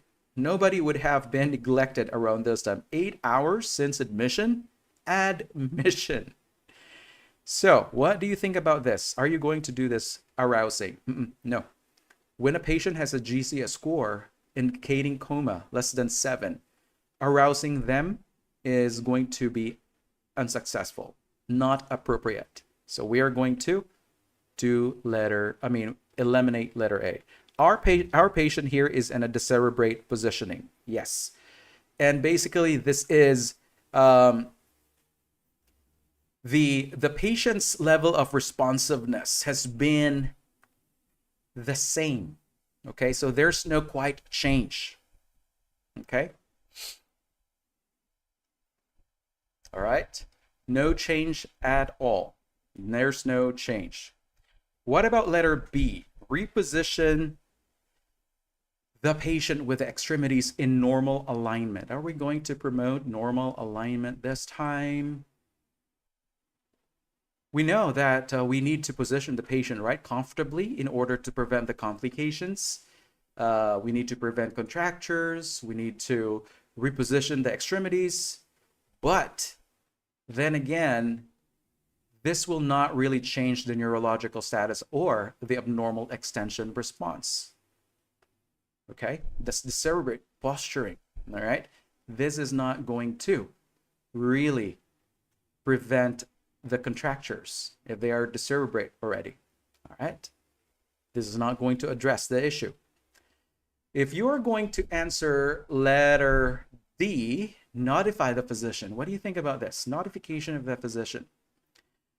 All right, so we know that notification of the physician is going to be important, right? When there is a significant change in the patient's status. But when we are noticing that the patient's current condition are quite consistent with the patient's current condition, if the patient's status currently is not changing, there's not really a significant change, all right? There is not a necessity to notify the medical provider in this sense. Okay, take note that there has been no change in their level of responsiveness in the past 8 hours. This is in a comatose state. All right. So the notification around this time will not be as urgently needed. Around this time, this is going to be expected. If you're going to do letter C instead, chart the patient's LOC as coma consistently, right? There's no change in their responsiveness. That simply means that our patient is already in that state. Consciousness here is probably less than 7 or less than 8. So as we are going to calculate the GCS, what do you think here is your GCS score? Is there an eye opening? What is the eye opening here?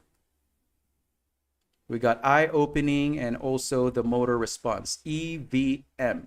What is your score for this patient? Take a look into the assessment. Patient opens his eyes only on response to painful stimuli. That is equivalent to what? Eye opening to pain is only 2. Okay. What about the verbal response? It's stated here that patient only produces incomprehensible sounds. That is also a 2. Okay. If your patient has the abnormal extension, decerebration, what is this? This is also a 2. So this is basically less than 7, right? Or 8. We only have a score of 6. The patient is in a comatose state. Therefore, we need to chart this as a comatose state. All right? That is the correct answer. 2, 2, 2. Okay, please don't forget your scoring tool in your EVM. Guys, please recall those values so you can assess your patient much carefully and accurately. All right. Take note again about the situation unresponsive for the 8 hours since admission. Okay. In a comatose state, the patient can progress into the posturing, the decerebration. So nothing really is surprising about that. If they're already comatose, then they're in that state. We need to keep monitoring them, prevent further complications.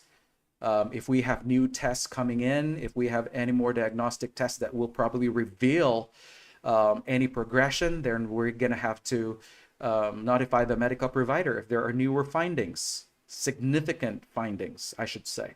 All right, so our correct answer here is to chart that the patient is in a comatose state. That is letter C. All right, and again, I want to highlight this, guys. This is a key statement to identifying our answer. Unresponsive for the past 8 hours since admission. Okay, that's already a prolonged state. There was no change. There's no improvement.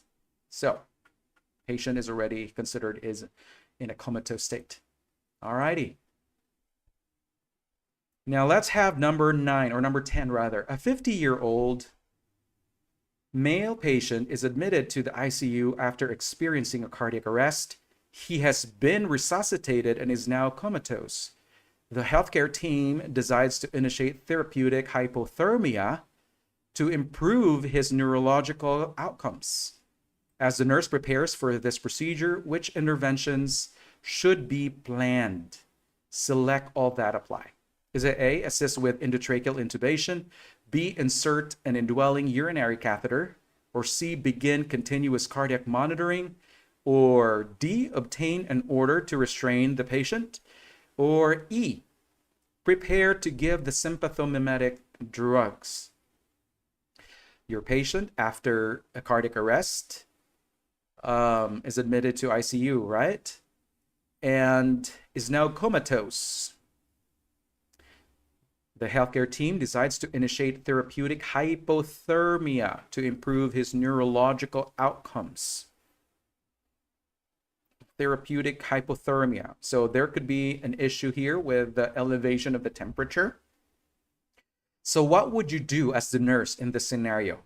What would you do to prepare before this intervention is carried out? What would be your preparation? Are you going to assist with endotracheal intubation? Or are you going to insert an indwelling urinary catheter? Would that be important? Or will you start the cardiac continuous monitoring, of course, ICU? D, obtain an order to restrain the patient. E, prepare to give a sympathomimetic agent.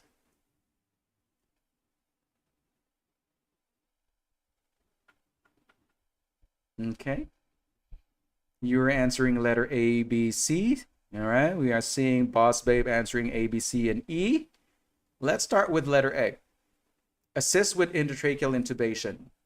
We know that the patient's airway will be needed to address, right? We need to secure the airway. We need to make sure that the patient has adequate ventilation around this time, especially in a comatose state. We are going to help or assist during the intubation process. This is a critical procedure, okay? A critical intervention that needs to be carried out. We're going to assist around that time. Also, with insertion of the endotracheal tube, this can also control the oxygenation of our patient, which is highly needed this time. Letter B, insert an indwelling urinary catheter. Do you think that this is going to be important? Before, we know that our patient this time, especially in a state of hyperthermia, there's no, the hypothermia procedure, the therapeutic hypothermia is indicated when the patient has excessive elevation of the temperature, or let's say fever that is not controlled. All right. If the fever is not treated, this can cause more issues in the brain function. It will cause more impairment. So that is why there's a need to conduct this procedure. But before this is going to be done, will the insertion of a catheter be required?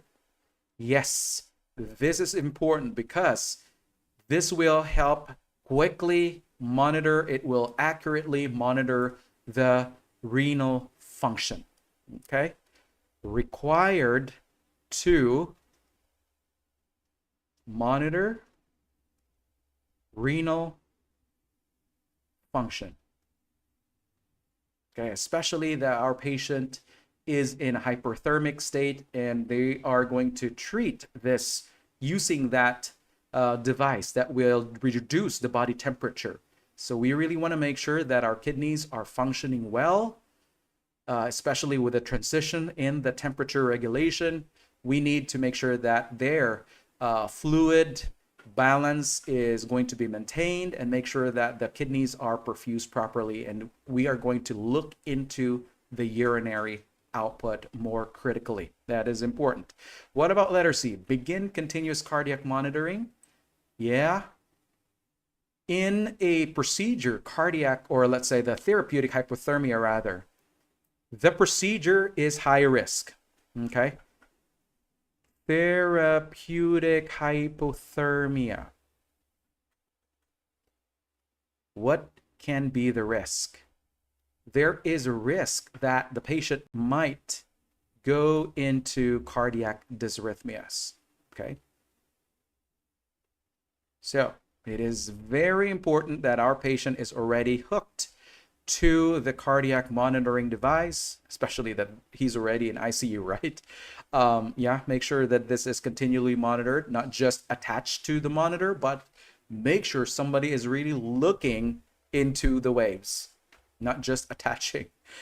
Okay, letter D, obtain an order to restrain the patient. What do you think about restraining the patient? Will this be needed?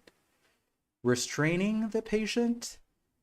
It is not indicated in this patient, especially when they're receiving the therapeutic hypothermia. We know that they are comatose. Is there going to be a need to restrain them when they're comatose? No, not needed in a comatose patient. All right, we are going to remove this one. Not needed. Unnecessary. It can only harm the patient. What about letter E? Prepare to give sympathomimetic drugs. What do you think about this? Prepare to administer sympathomimetic drugs. Is this going to be required?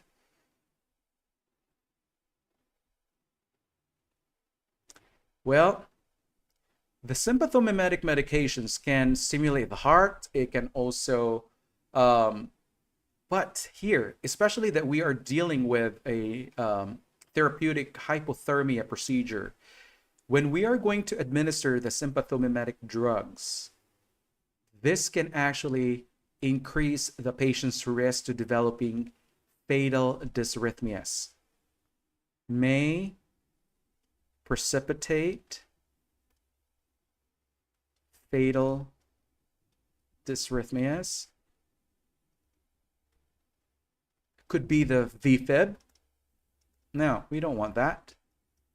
When we are dealing with this patient in this procedure, no, we are not going to expect the administration of the sympathomimetic drugs around this time, because even the procedure itself can already lead to the cardiac dysrhythmias, and this Sympathomimetic medications can also precipitate the ventricular fibrillation, and so this is going to be contraindicated. All right. So here, what we need to do instead, before we place the patient on the therapeutic hypothermia, we're going to have to secure their airway. That is important. Airway. Okay. Another is monitoring their urinary output. As we know that with a procedure, it will require us to carefully assess the overall function of the kidney, perfusion to the kidney, while we are placing them in a cooler temperature. All right. Renal function monitoring. A shift in the patient's temperature can also decrease the urinary flow, and that's why we need to observe it more critically this time. That's why there's a need to put in a Foley catheter and make sure that our patient is carefully monitored in their heart rhythm, okay, to capture those cardiac dysrhythmias that might potentially happen in the therapeutic hypothermia procedure. Hypothermia, rather. Why did I write hyper? Hypothermia, guys. I apologize. That's therapeutic hypothermia. All right. So, are you familiar with this procedure at all?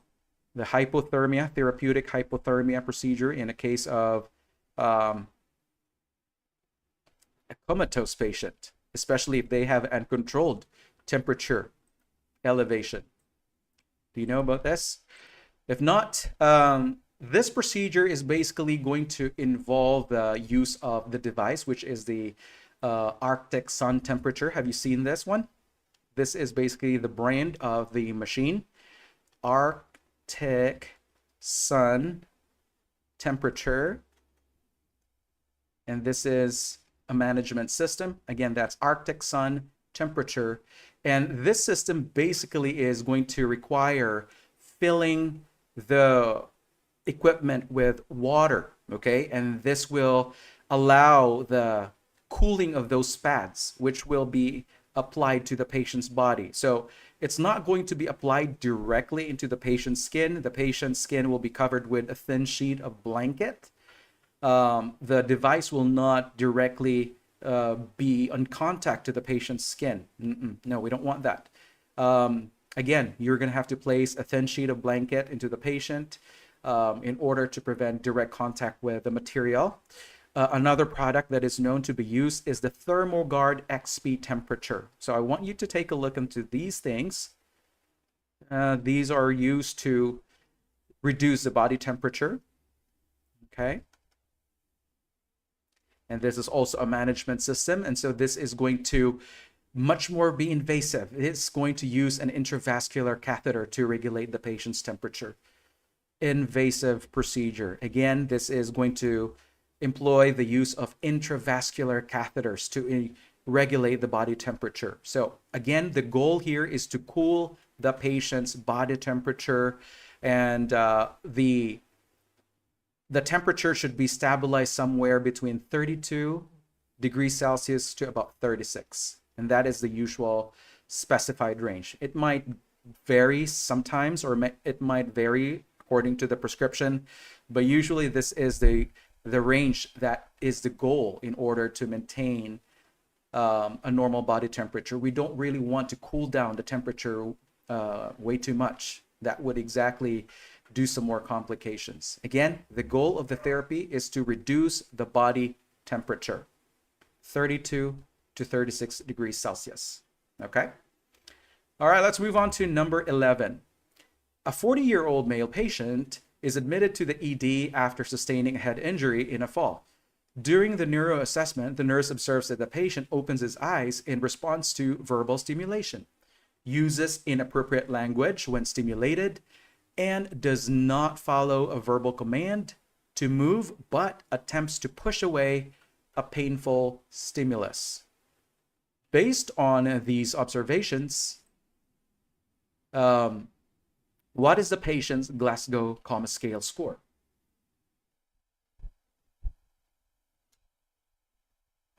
So take note of the observations. For the eye, opens to verbal stimulation or sound.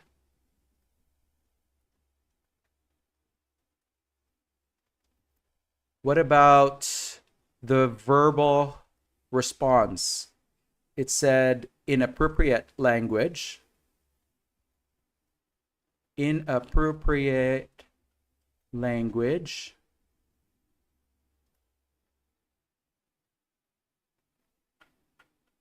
And what else?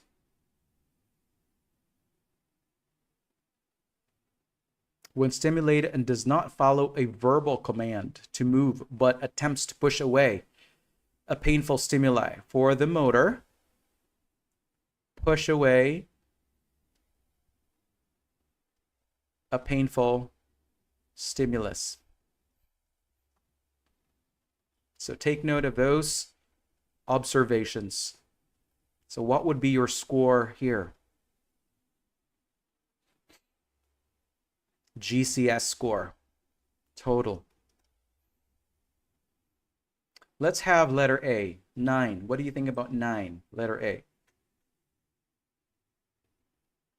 Why we need to cool the body in hypothermia? No, we don't need to cool the body in hypothermia. We are performing the therapeutic hypothermia in a case wherein the patient has uncontrolled hyperthermia. We are going to cool down a patient's body when they have hyperthermia, when they have elevation, not because they have hypothermia. No, that's not the goal of the therapy. We are doing the hypothermia procedure when they have elevated temperature. Okay, so I hope that you are getting that one, Suzama. All right, so let's take a look onto letter A. GC score of 9. What do you think about 9? This actually is going to indicate that there is severe impairment in the level of consciousness than what is being observed. And we know that the patient can open their eyes, right? Opens eyes to verbal stimulation. That is already what? Is it scored as 3? Yes. This is scored as 3 points. Now, if the patient had inappropriate language, that is also 3. And if the patient is trying to push away after a painful stimulus, that is already considered as a 5. So what is the total? Higher than 9. So that is going to be 11. We have letter B as the correct answer. Very good, guys. Letter B. We have 3, 3, 5. Don't forget about the scoring tool. So that is the calculation. There's no more explanation to that.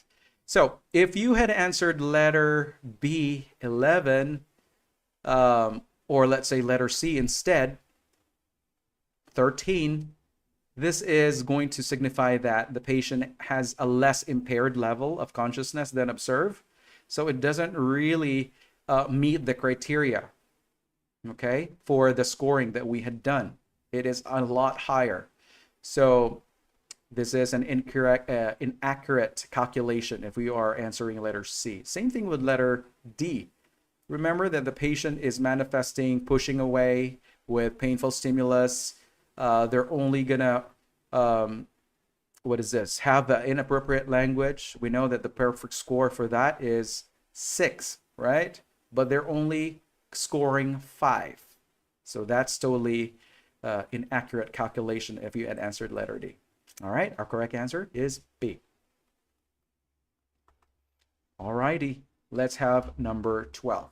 A 68-year-old male patient is brought to the ED by ambulance after his spouse found him unconscious on the bathroom floor.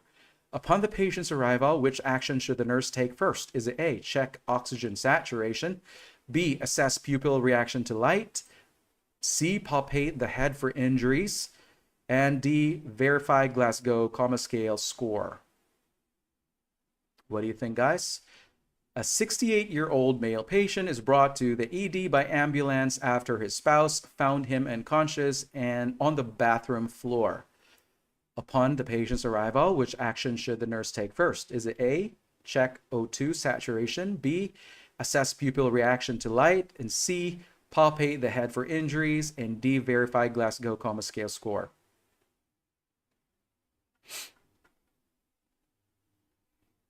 Again, guys, prioritize, prioritize, prioritize. Among the complications here, what would you deal first? Anything that could be life-threatening to this patient. What would be your assessment that can divert or can identify right away a much more life-threatening issue? What do you think? Especially that the patient is found unconscious on the bathroom floor. Okay, we don't know what exactly is going on. Maybe the patient just kind of eased himself down, or maybe the patient hit his head. We don't have that information. But found unconscious on the bathroom floor. What would be that assessment that can identify a much more life-threatening issue in our patient? Let's have letter D this time. Verify Glasgow Coma Scale score. What do you think about that? Upon arrival, and we know that the GCS is very important. Let me just charge my iPad real quick so I can see you guys. We know that the GCS score is very critical, right? It is a crucial component in our baseline assessment. So we will know for sure that our neurofunction, the patient's neurofunction, is maintained or observed. However, this is not really the first priority this time. You need to address first the airway. That is the answer. Airway first.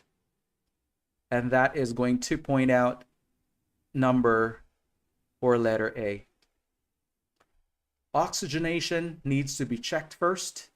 Make sure that our assessment is geared towards the respiratory function. This is a much more life-threatening issue that we need to clear, okay? Take a look into their airway function. Are they able to breathe on their own, especially that they were found unconscious? Patency of the airway. And this is going to help.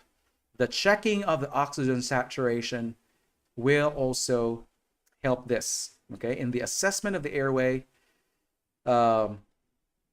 checking the oxygen saturation basically will also help you identify if there is hypoxemia, right? And once you know that there is low oxygen levels, you will further investigate. Hey, is my patient's airway okay? Is there a presence of accumulated saliva? Is there something block? Is there a block going on?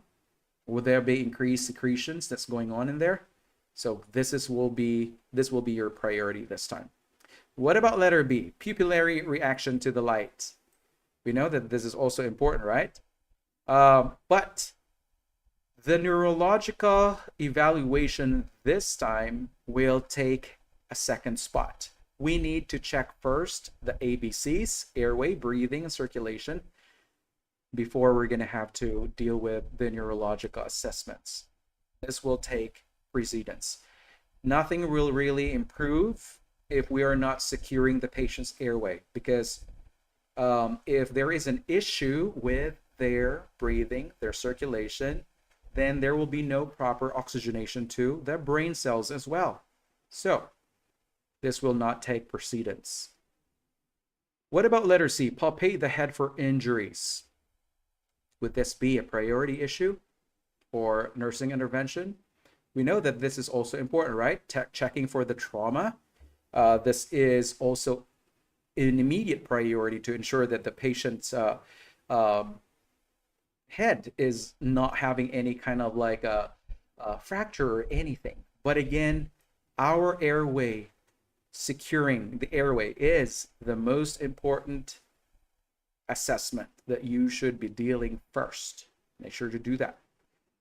Okay, especially if they had been found unconscious. We know that when the person is unconscious, they will not be able to manage airway secretions. They would tend to collect those saliva in their throat. So this will take in a second spot. Same thing with that one.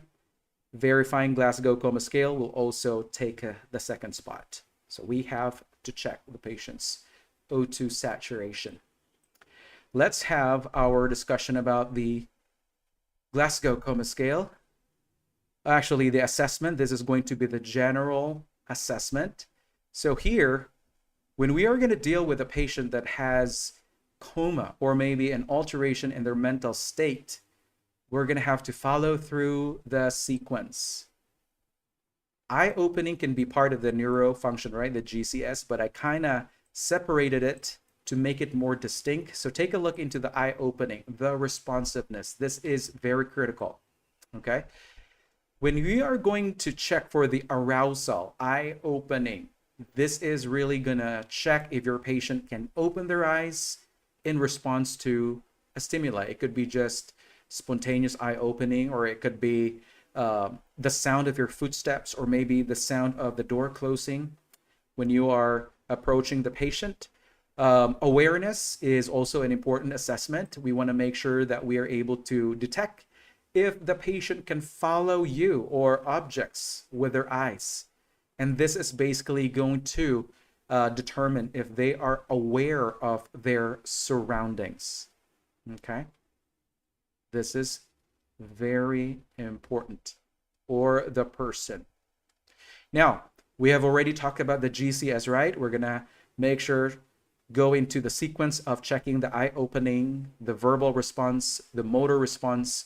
And if our patient is really not responsive, then we're going to have to appropriately apply the painful stimuli as necessary. Okay? Make sure you do that. Start with a milder pressure, nail bed pressure. If they're not going to respond to that, then we're going to have to apply the sternocleidomastoid pressure, which is much more painful.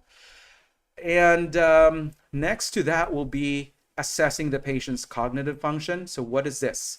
We are going to check for their orientation, especially checking if they're aware to their to themselves, the place, the time.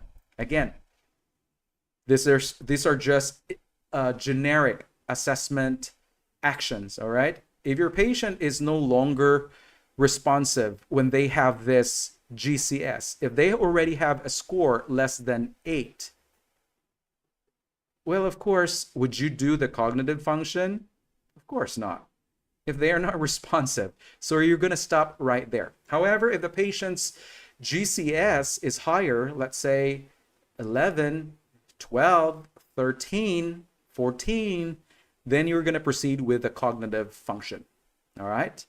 Do not proceed to this one if your patient is already considered in a comatose state. All right. This is going to be enough right here, the GCS.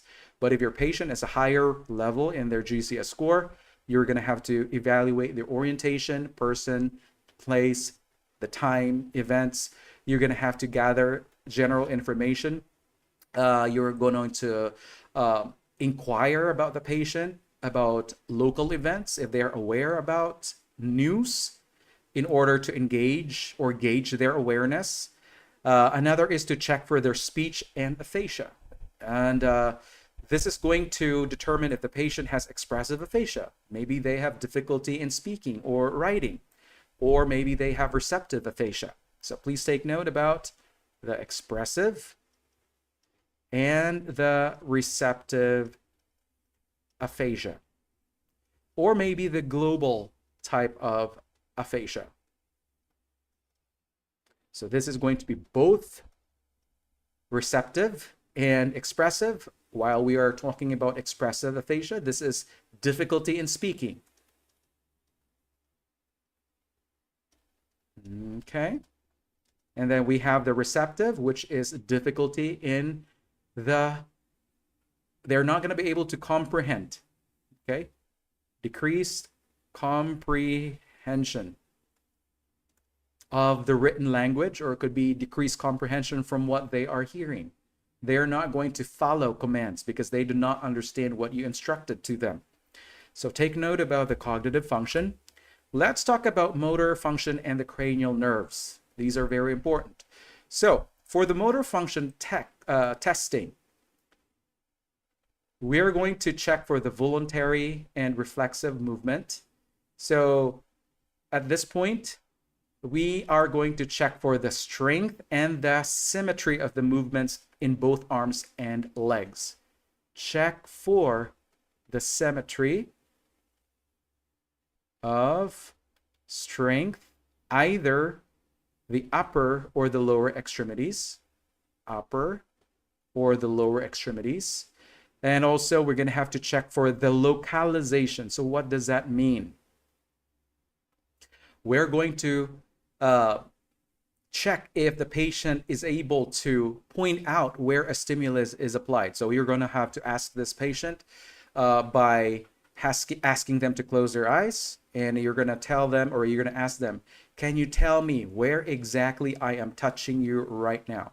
Am I touching the right knee or am I touching the left knee? So this is what we call as localization. Now, another thing that you should be checking in this patient is the withdrawal, okay? Especially with a painful stimuli, or stimulus rather, moving away from a painful stimulus. Now, guys, we're also going to check for the reflexive movement, okay? Those are your decortication and decerebration. We're in the patient in a decorticate stage. What do you think is going on here? The patient has brain injury above the brainstem. Injury above the brainstem. What about decerebrate? Where is the problem going on? This is basically affecting the brainstem. Brainstem injury. And here we're going to see our patients with extension of both legs and arms, okay? This is the pathologic extension, the decerebration. Now, if we are going to see a patient with mixed posturing, what do you think about that? If there is mix, this is basically the combination of both flexor and extensor posturing, and this is definitely going to tell us that the patient has a severe injury to the brainstem itself. And if the patient is going to be flaccid, which is the worst, this is going to tell us that there is a complete loss of muscle tone. Complete muscle tone loss. And this is indicating a severe brain injury. Please take note of that. So take note about the decortication, which is the injury above the midbrain, or the brainstem rather.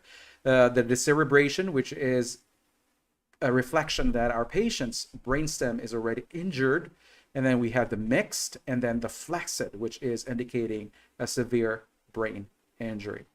Now let's test the cranial nerves, pupil size and reaction. What do you think about those? Well, you got a review on how to properly assess the size, right? Especially the reaction to the light.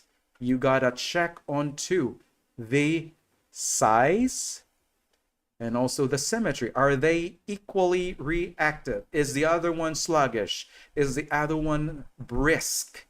So we need to do equality of the reaction. This is very important.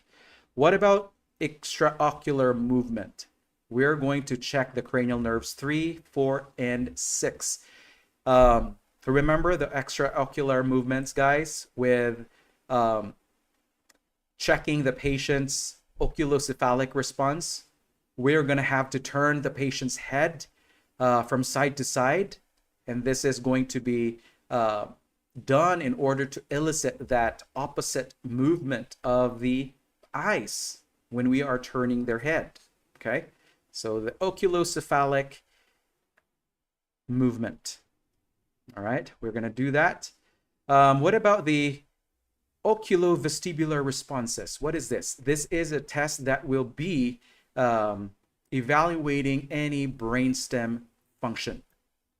Okay, and then we have the facial nerves, facial reflexes. We have the cranial nerve number 5, which is the trigeminal.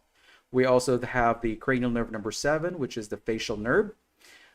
We know that our patient should be tested for, okay, let's talk about the cranial nerve number 5 first. That's correct, Melrose. Perla, that is exactly what we want to see. Perla. Check into the patient's equality, responsiveness. What else? The accommodation. Okay. All right. So when we are talking about the cranial nerve number 5, what do you think about the cranial nerve number 5?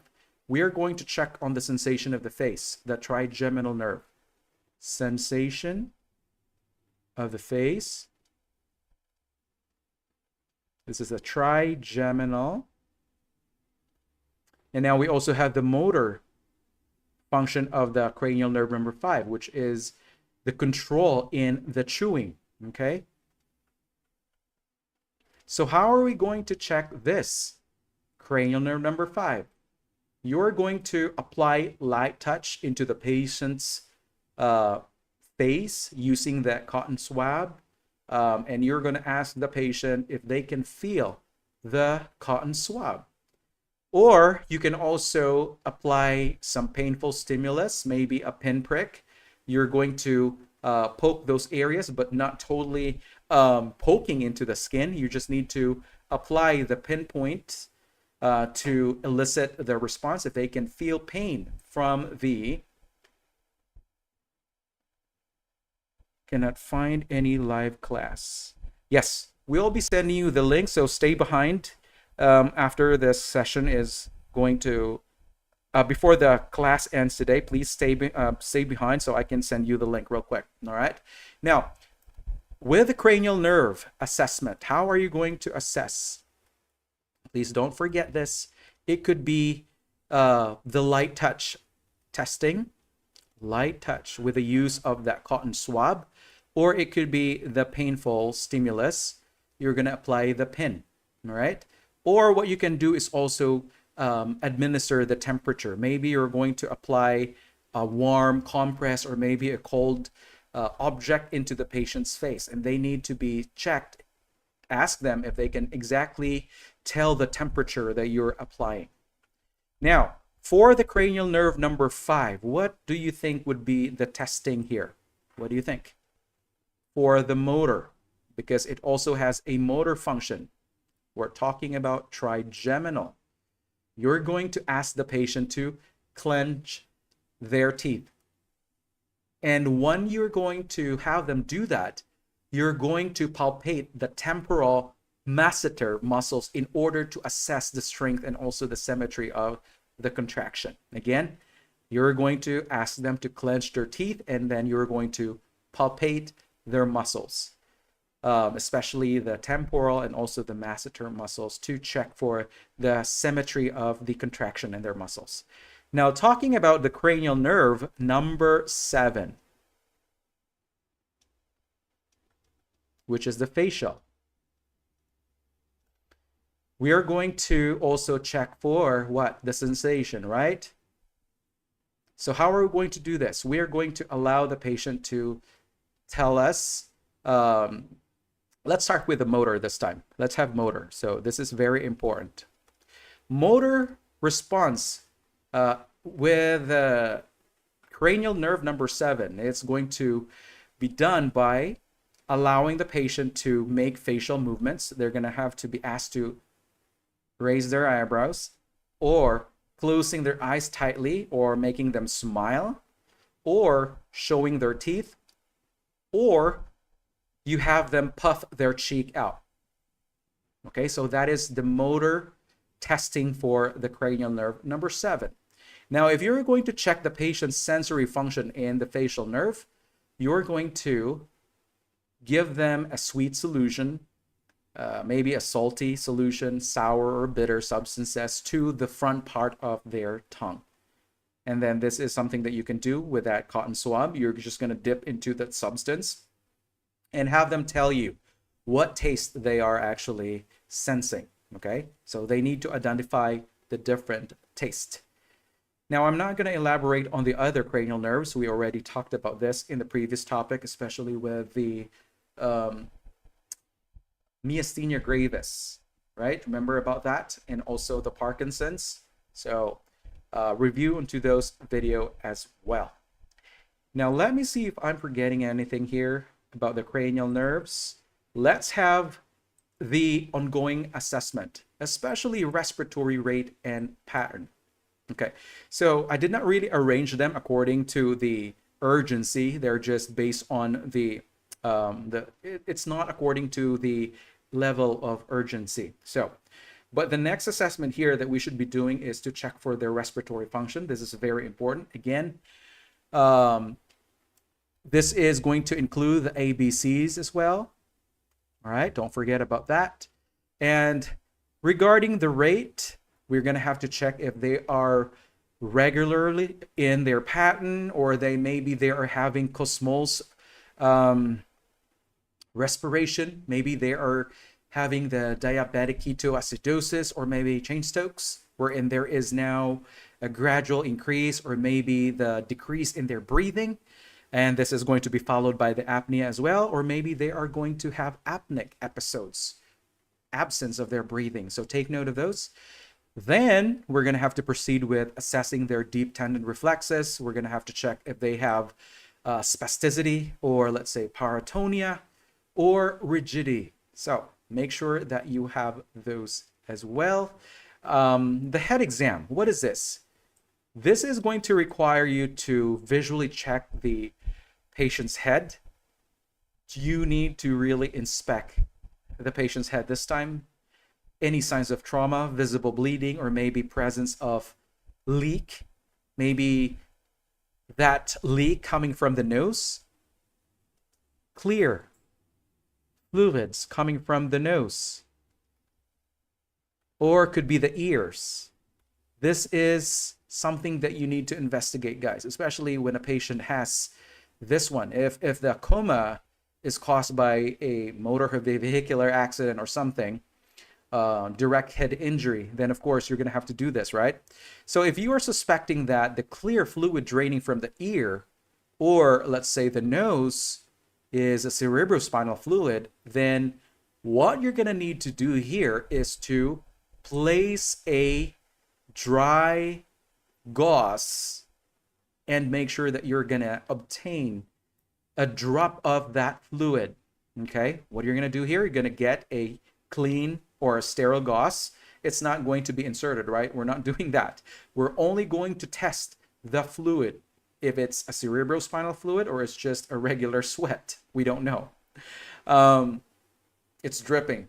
But if you're seeing really that this is coming out from the nose or the ears, then suspect that this is CSF leaking. So again, you're going to have to grab that dry gauze and make sure you're going to allow that drainage, that drop, to stick into the dry gauze. And if you see this kind of characteristic appearance, this is what we call as the halo sign test. All right. So you will see a yellowish ring, which is basically the outer portion of the image. There's that yellowish coloration that forms around the blood, which is basically this one right here. So this is what we call as the halo sign, yellowish ring around the blood. So this is going to detect that the patient has cerebrospinal fluid leak. All right. So don't forget that. This is very important. This is a common question. So how are we going to deal with this if there is already a drainage? We are not going to occlude the drainage. We are not going to attempt to stop. We are not going to plug the drainage from the ear. We are going to allow it to flow freely in order to reduce the increased intracranial pressure or infection. Again, alert. If you are seeing the drainage, CSF leakage, do not plug or stop the drainage coming from the ear. Because again, the drainage will allow the fluid to just drain. It will, if you're going to attempt to plug it, this is going to increase the intracranial pressure. All right, so letting them be, drain that fluid will decrease the elevation of the ICP. What else are you going to do here if there is halo sign? Keep the patient upright, sitting upright. And this will prevent increase in the ICP. Okay, that's the reason why we are elevating the head of the bed. Make sure that they are sitting upright. If they're safe to do that, have them accompanied by somebody else. This will help drain the cerebrospinal fluid or the ventricles in the brain, and this will reduce the ICP. And then we're going to monitor for additional manifestations. All right, maybe altered LOC, headache, nausea, vomiting, seizures. These are other things that you need to keep an eye on. And then we're going to have to notify the healthcare provider immediately. All right. Now, we're going to report those changes to the medical provider. That's very important. And what else? We are going to minimize the secondary brain injury, which basically is going to help monitor. You're going to consistently monitor the patient's neurological status, their LOC, that's very important. The cranial nerve function as well. You need to make sure that you are detecting early signs of deterioration, especially with the cranial nerves, and also the ICP. And we need to make sure that we are maintaining the airway as well. We know that if the patient is becoming unconscious, they're not going to be able to manage their airway. So make sure you do that as a priority nursing action. We also need to deal with the electrolytes, fluid imbalances. We're going to have to treat that accordingly as ordered. Oral mucous membranes is another nursing action that we should do, especially that they might end up with becoming as a mouth breather. This can potentially lead to breakdown of the mucosa, which can introduce the microorganism that might cause the infection. What else? We're going to have to maintain skin integrity. They're going to be prone to developing breakdowns as well, especially with the corneal integrity. What is this? If the patient is going to be comatose, there are some instances that they're not going to be able to properly close their eyelids, right? And so this will cause dryness into the cornea. We don't want this, because with the dryness in the cornea, it can lead to the ulceration. All right. So what we can do here is to tape the eyelids gently, or we're going to have to go by the prescription application of the artificial eye drops with regular schedules in order to prevent the dryness.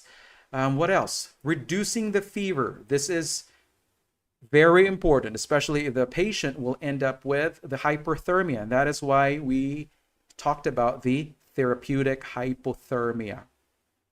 Okay. Therapeutic hypothermia. What else? Promoting urinary elimination. This is very important. We want to make sure that our patient is able to maintain bowel and bladder function. This is huge.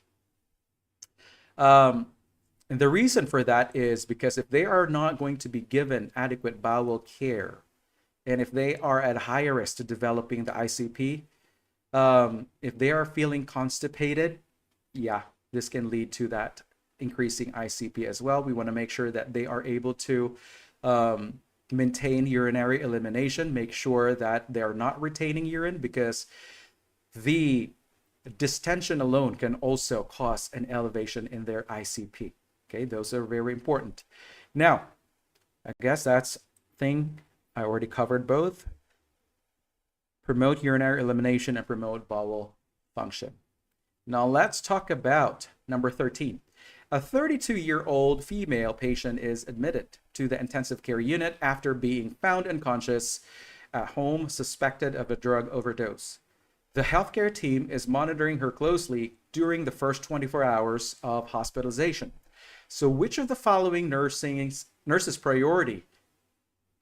Which of the following is the nurse's priority, intervention? Is it A, educate regarding drug abuse, B, minimize pain, C, maintain intact skin, or D, increase caloric intake?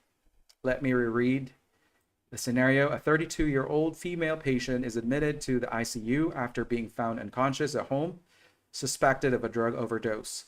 The healthcare team is monitoring her closely during the first 24 hours of hospitalization. Which of the following is the nurse's priority intervention? Is it A, educate regarding drug abuse, or B, minimize pain, or C, maintain intact skin, D, increasing caloric intake? Take your pick. All right, let me start removing the other options. Let me try letter D, increase caloric intake. Increase. Is this going to be a priority nursing task? Caloric intake.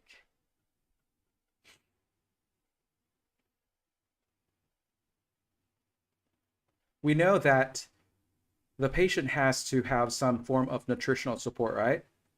We need to have that. But will this be an immediate priority for the first 24 hours?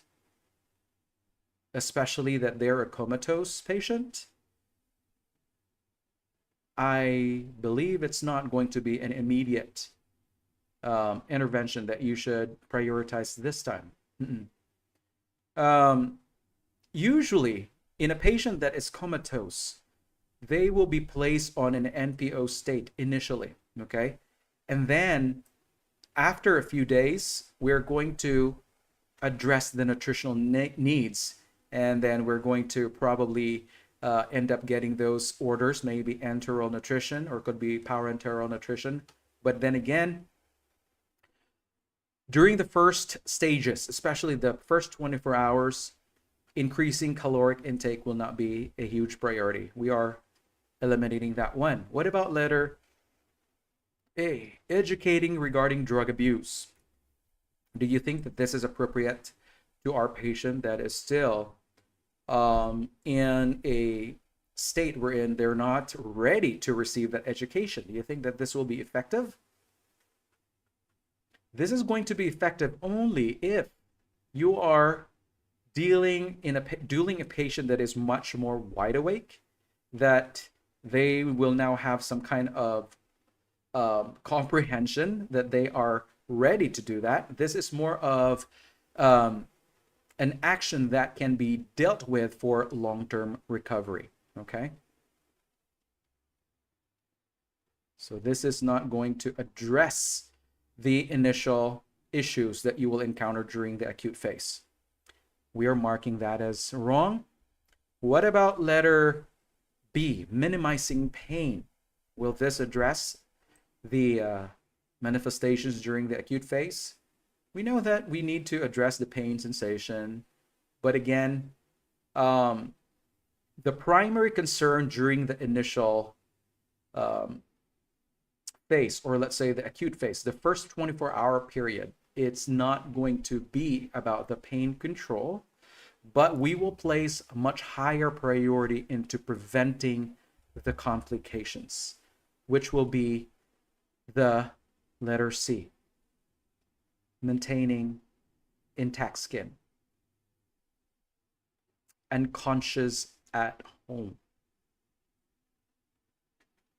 All right. The patient around this time is immobile. Okay. In an unconscious state. They are prone to the skin breakdown. They are not able to maneuver themselves in bed.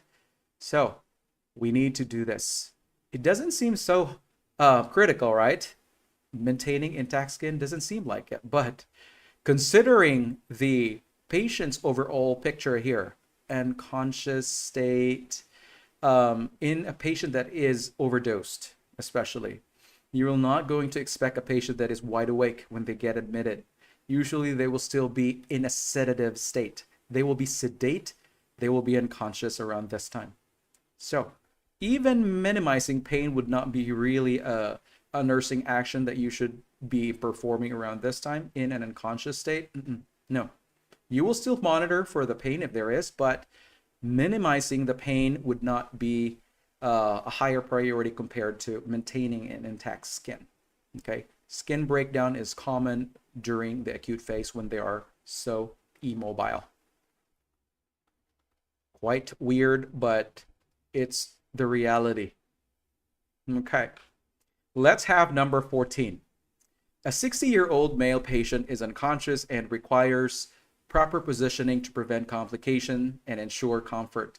So the care plan includes placing the patient in a right side lying position, and the nurse must ensure that the patient is positioned correctly. Which of the following observations would require the nurse to intervene? Would that be A, the head is placed on a small pillow, or B, the right leg is extended without pillow support, or is it C, the left arm is rested on the mattress with elbow flexed, and D, the left leg is supported on a pillow with the knee flexed? Okay. So, are you going to elevate, or are you going to do letter A, the head is placed on a small pillow, or is it B, the right leg is extended without pillow support? Or are you going to do C, the left arm is rested on the mattress with a elbow flexed? Or is it D, the left leg is supported on a pillow with the knee flexed? What do you think about that? Let me try eliminating this time. Let's have letter D. The left leg is supported. Take a look into the situation here. The care plan includes placing the patient in a right side lying position. Right side lying position. So let's see, right side. This is the left side. So at least you have a visual. Let's take a look if we can make this a much more concrete illustration. So basically, when you're paging the patient on the right side, they're going to be leaning towards this side, right? Okay. So if you are answering letter D, the left leg is supported on a pillow. We are being asked to intervene, require the nurse to intervene. This is the question. Which of the following observations would require the nurse to intervene? It's stated the left leg is supported on a pillow, which is basically this one, the left leg, and this is the right leg. So it stated that the leg is supported on a pillow. There is a pillow right here behind or below the left leg with the knee flex. So this is basically going to be flexed right there. All right. What about letter C? The left arm is rested on the mattress with the elbow flex. The left arm, hang on a sec, let me use my pen instead. It's quite difficult to do this. Okay. So this is going to be the right arm, and this is the left arm. So it's stated here, the left arm is rested on the mattress. directly on the mattress. We're talking about the left arm. They're positioned to the right side. Is that something that could harm the patient's anatomical position? You're basically putting the patient, the right leg is actually, elbow is flexed. So like that. Elbow is flexed, rested on the mattress. So what is really the position of the patient here? The right leg is extended without a pillow support, or no? We're talking about C this time. So the patient's left arm is rested on the mattress with the elbow flex. So this can actually cause the muscle to be pulled, especially the shoulder muscle. And this is going to cause the left shoulder out of the alignment. Okay, without proper support, this is going to cause a poor alignment. This is going to also prevent maximal respiratory function. So this is something that you should take note, guys. All right, this is a positioning that you should intervene. This is going to cause the misalignment of the shoulder, and also it will not promote maximum respiratory function. Let's have letter A. The head is placed on a small pillow. Do you think that this is something that you should address? I guess not. It doesn't show anything complicating, right? What about letter B? The right leg is extended without pillow support. Right leg is extended without pillow support. Right leg extended. Extended without pillow support. Of course, we don't have really any information into the left leg. Does it cause complication if we're going to allow the right leg to be extended, especially when they're right side lying? Most specifically, this is the ideal position, right? When we are on the right side, the extremity, the dominant side, or let's say this, the right leg will be straightened. This is a usual anatomical position for this patient. So it doesn't really going to be a concern for this nurse. All right, so we have our problem, which is letter C. There is a lack of support into the left shoulder because of not supporting it with a pillow. And of course, it's not going to also help with the patient's respiratory function. It's directly touching the mattress. Let's have number 15. That was quite odd. Number 15, a 55-year-old female patient is unconscious and requires oral hygiene care to maintain oral health and prevent complications. During the performance of oral hygiene, which nursing intervention is a priority? A, keep a suction machine available. B, place the client in a prone position. C, wear sterile gloves while brushing the client's teeth. And D, use gauze wrapped around their fingers to clean the client's gums. Is it A, keep a suction machine available? B, place the client in a prone position. C, wear sterile gloves while brushing the patient's teeth. And D, use gauze wrapped around the fingers to clean the client's gums. And this will be our last question for the day. It's already past 12. All right, unconscious requires oral hygiene care to maintain oral health, prevent complications. So while you're about to perform the oral hygiene, what you should have ready when you are performing the oral hygiene? Yes, you got to make sure that you have a suction equipment already working. Make sure that this is available, that you have already checked the function. Maybe it's there, but it's not really creating that suction. So make sure you have this available and it's working before you start cleaning their mouth. They are going to be prone to choking, especially the liquids. Even though if you are putting them into their side or putting them into a sitting position, you want to make sure that their airway is clear and also to make sure that you're ready to remove the secretions or debris that can possibly obstruct their airway. All right, so that is the priority nursing action this time. If you were going to put a patient in a prone position before or when you are doing the oral care, I don't think so. There's not such a benefit on putting them in a prone position. For oral hygiene, I've never seen anybody, never seen that as an innovative type of nursing care. This can complicate their respiratory function. Okay, so if your patient is unconscious, what do you think would be the best position here?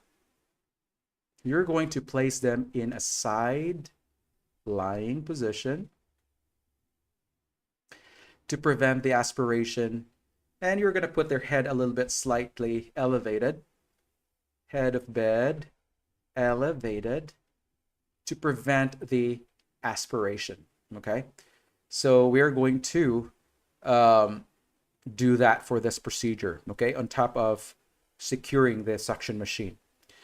This is wrong. Wear sterile gloves? No sterile gloves needed. We can use a new pair of clean gloves in brushing their teeth. It's not requiring surgical technique. Use gauze wrapped around the fingers to clean the client's gums. What is that technique? When you're going to use that technique, wrapping your fingers with the gauze pad, this is going to help in the cleaning itself. This will add a little bit more of like a friction, remove those debris inside the mouth, or it can also remove the debris in the gums. But this is not going to address the priority, which is maintaining an open airway. Does not prevent possible aspiration, or it does not what do you call this? It doesn't address the priority of a patency in their airway. It does not maintain patency. Okay, it doesn't do that. So we are gonna secure our letter A, which is basically putting them safe by getting that suction equipment ready before initiating the oral care. All right, guys, that would be the end of our session. But before I'm going to leave, again, thank you for joining with us today. I'll see you again tomorrow, and make sure that you are with us for the duration. And for those who are looking for the link, I will be typing in the link real quick, so don't leave yet for those needing that. I'll see you again tomorrow, and I hope that you're learning our activity today, and you stay safe, guys. So goodbye for now, and I'll see you tomorrow. Thank you once again. Bye-bye.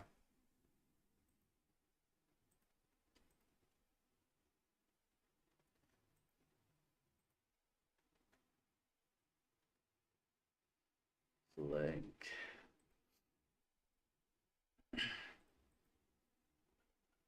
Okay, let me just type in the link real quick so I can put it in the chat box. So here we go. Chat box. Again, guys, please don't forget to like and subscribe this video and share this to your friends. And we are also inviting you to enroll into our course, the NCLEX course that we have available for the entire 6 months. Make sure that you enroll so you will get prepared to take the examination. We have upgraded the hours of our on-demand video lectures and also the animated videos, and plus we have the 200 NGN test questions on top of our 3000 NCLEX top questions, and we have more perks available. Let me just transition to that screen right now. Whoops, I think I did not put them here. So basically, guys, that would be it. Again, thank you, and I'll see you again tomorrow. Have a great day. Bye-bye.